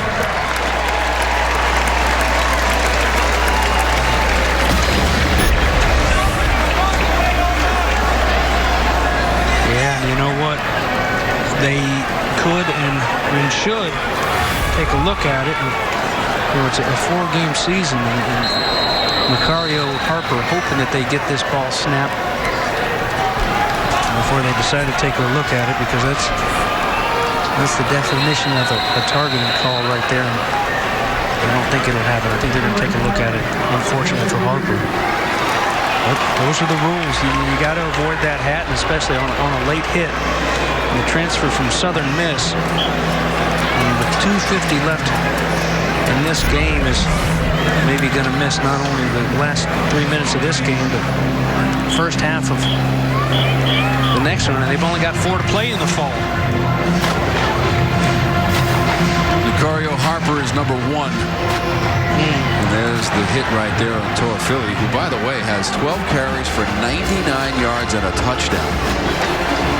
And he took a pop on the side of the helmet there from Harper. The play was well out of bounds also. Yeah, it's good to see these guys continuing to play so hard to the final whistle, and they were ready to go here in their season opener, but that's just that's a silly penalty, and it's going to cost your team not just tonight, but in your next game, which they have next Mercer. They've got Mercer next weekend. After further review, it was determined that number 1 defense was guilty of targeting. Number 1 is disqualified for the remainder of the game. The penalty enforcement remains the same. First and goal. There's that targeting rule, and the only thing really changed to the rule this year is Harper does not have to leave the sidelines. He can stay out there, but he can't play, of course, anymore. Disqualified is different from being ejected. If you're ejected, you're sent to the locker room, but that's the only thing that's really changed with the targeting here in 2020. 523 yards of total offense for Florida State. Trying to get it in the end zone. Down near the 2-yard line with Jayshawn Corbin.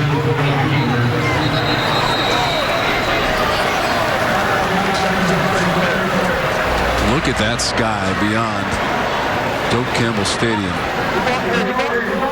There is a player down from the previous play. Beautiful sunset. What an evening. Temperatures in the mid-70s for most of the day as we approach 7:30 on the East Coast. So glad that you've been with us. Tom Wormy, James Bates, and Lindsey Rowley on the sidelines, overcoming all of the challenges of those interviews with the coaches. Great work by our technical crew to be able to give some insight. And it's picture perfect, especially if you're a Florida State fan. It didn't look so great early, James. It was a little rocky. Looks like Robert Johnson was the player who was down for Jacksonville State. Losing that nameplate. It's been a rugged afternoon and evening. Jacksonville State from the football championship subdivision. Jacksonville, Alabama.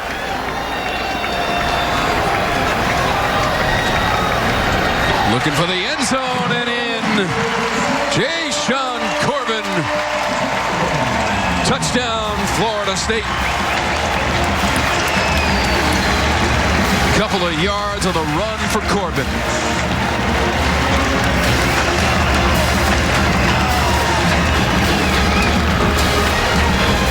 First fourth quarter points of the season in their third game of the year for Florida State as Corbin takes it to the end zone.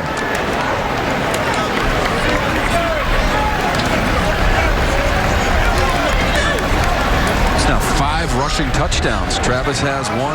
Corbin, 2 from Webb, 1 from Toafili. Well, and you can tip the cap finally to that offensive line and opening up some big holes for these backs to run through and running hard. An offense going from zero to hero a little bit, making things happen. Jashawn Corbin, the Rockledge High School in Rockledge, Florida. Product that went to Texas A&M before transferring back to the Sunshine State. 6:23 on the drive. 11 plays, and they march at 88 yards. Florida State racking up the numbers now.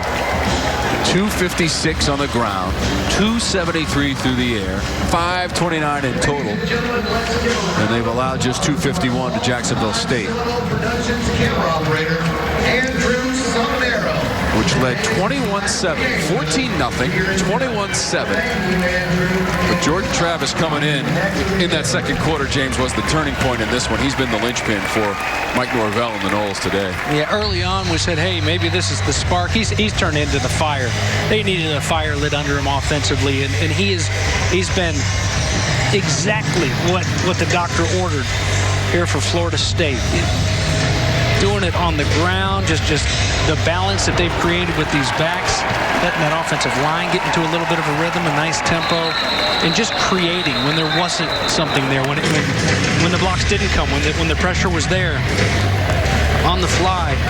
With Jordan Travis, that's excited for him and excited for Mike Norvell, this football team, and for Florida State Seminole fans. You expect a winner. You expect to score some points. 41 points got to feel pretty good, even though it came a little bit later than you would have liked.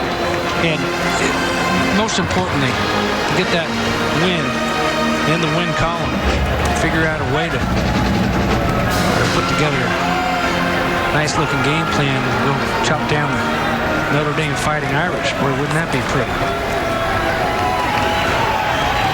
Cooper over the middle. The pass was good-looking pass from Cooper. Yeah, good-looking pass, and you know what? This is a good-looking young receiver. We mentioned earlier about the receivers that they had to replace. And just a sophomore, Dave Russell, has had a big day. Tough guy. Fun to watch him compete here in Bill Campbell Stadium. Looked like Russell again fighting for extra yardage near midfield. We had talked about that Florida State running game for Mike Norvell. Toafili 99 yards, Corbin 63 yards, Webb 55 yards. Now yes, it is Jacksonville State out of the football championship subdivision, but they've mixed it up nicely today, James, and rolled up almost 530 yards of offense today for Florida State. And that's a play by Jarian Jones defensively. Yeah, wouldn't have counted though because of the flag. They had 12 men on the field. Guy was getting off a little bit late for Florida State. Don't forget Jordan Travis too. 12 carries, 39 yards, and a touchdown. Also has a TD pass, first of his career. Legal substitution, defense. 12 players on the field at the snap. The 5-yard penalty results in a first down. This is another emphasis here in 2020. Gosh, you got to turn it on. Put a little effort to get off that field, big man. But in years past, if you were almost there, they gave it to you. But now you got to have that foot off the field when that ball is snapped. And so that's the new rule, and that's the flag there. Cooper's pass complete. Trade Barry. It's going to take 3 and 4. Garnett shirks to pull him down. first down on the pass play to Barry. So Jacksonville State inside the red zone.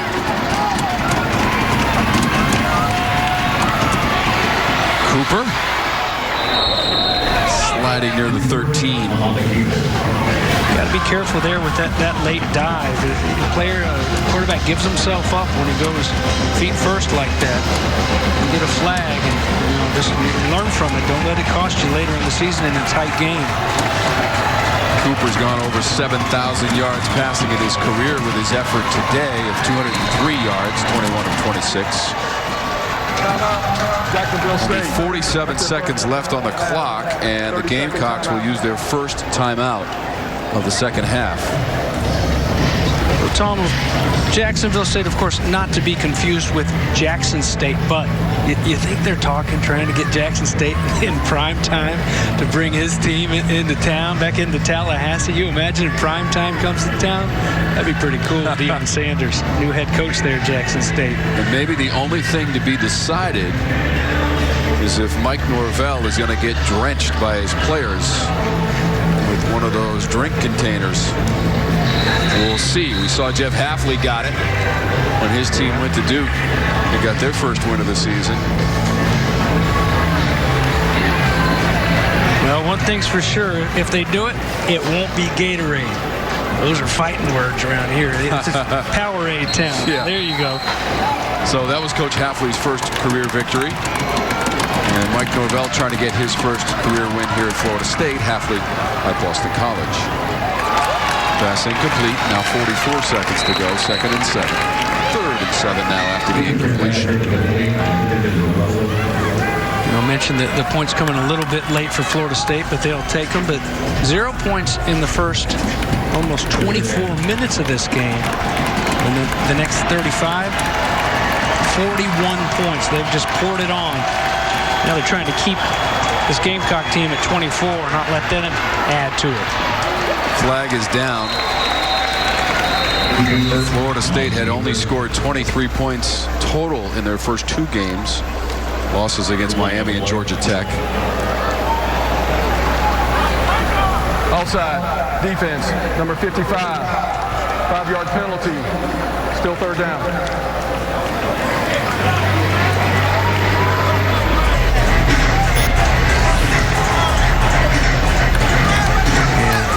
Coaching to the very end.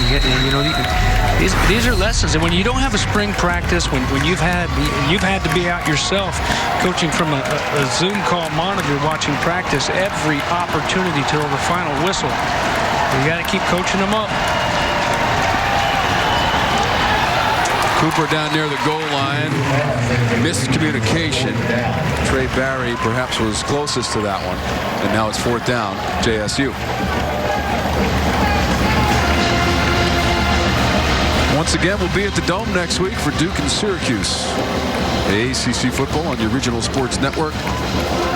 Fox Sports South. Closing seconds of this one here in Tallahassee. Florida State trying to run down its first win of the season. 3rd game of the year for the Seminoles. 4th and 2. Gamecocks will go.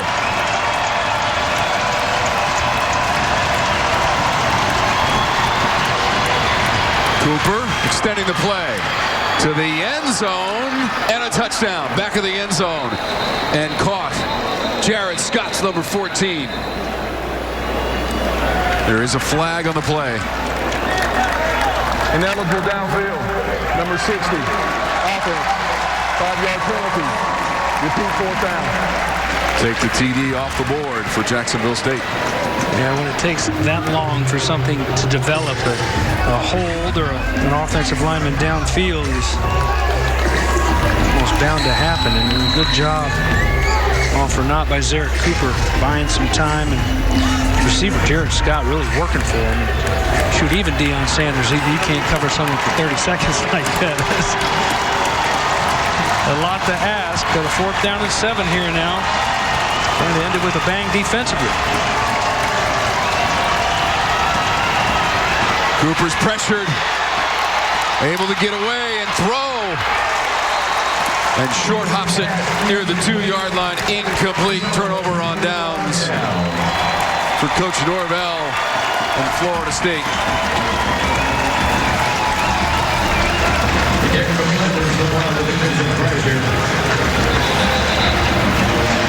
It was in question in the first half, and they trailed by 7 going to the locker room. 21-14. Second half has belonged to the Noles with 18 seconds to go. Yeah, but you know what? In the box score, it's you look back on it, it's kind of like that bloop single. It looks like a hard line drive. It's a win, and it's a big one. The first of many for Mike Norvell and perhaps Jordan Travis.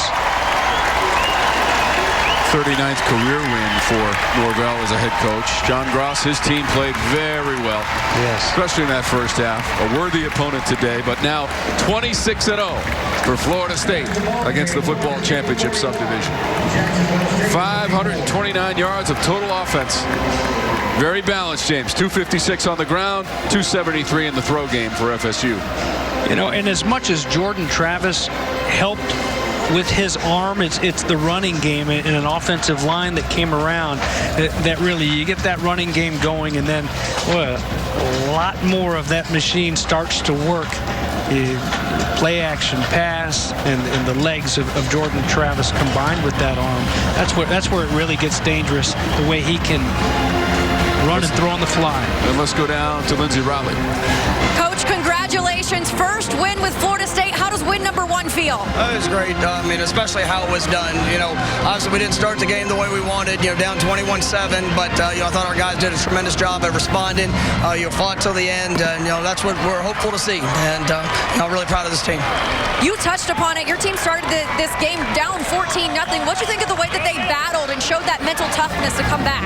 That's something we talk about all the time is, you're responsible to find you. And, obviously this season is it's been a challenging beginning, but, I think our guys that continue to work, they've done a great job throughout the course of this week. And, even though it didn't start the way we wanted, really, really proud of the result they showed and how they finished this game. Thanks, Coach. Congratulations. Thanks so much. Guys. Lindsey, thank you. 6 total touchdowns. 5 on the ground, 1 through the air.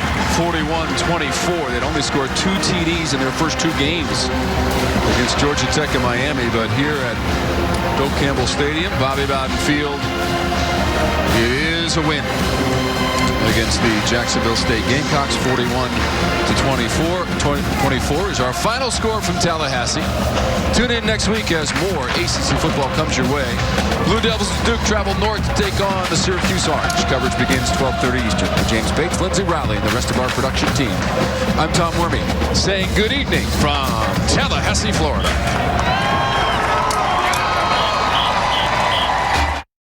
For military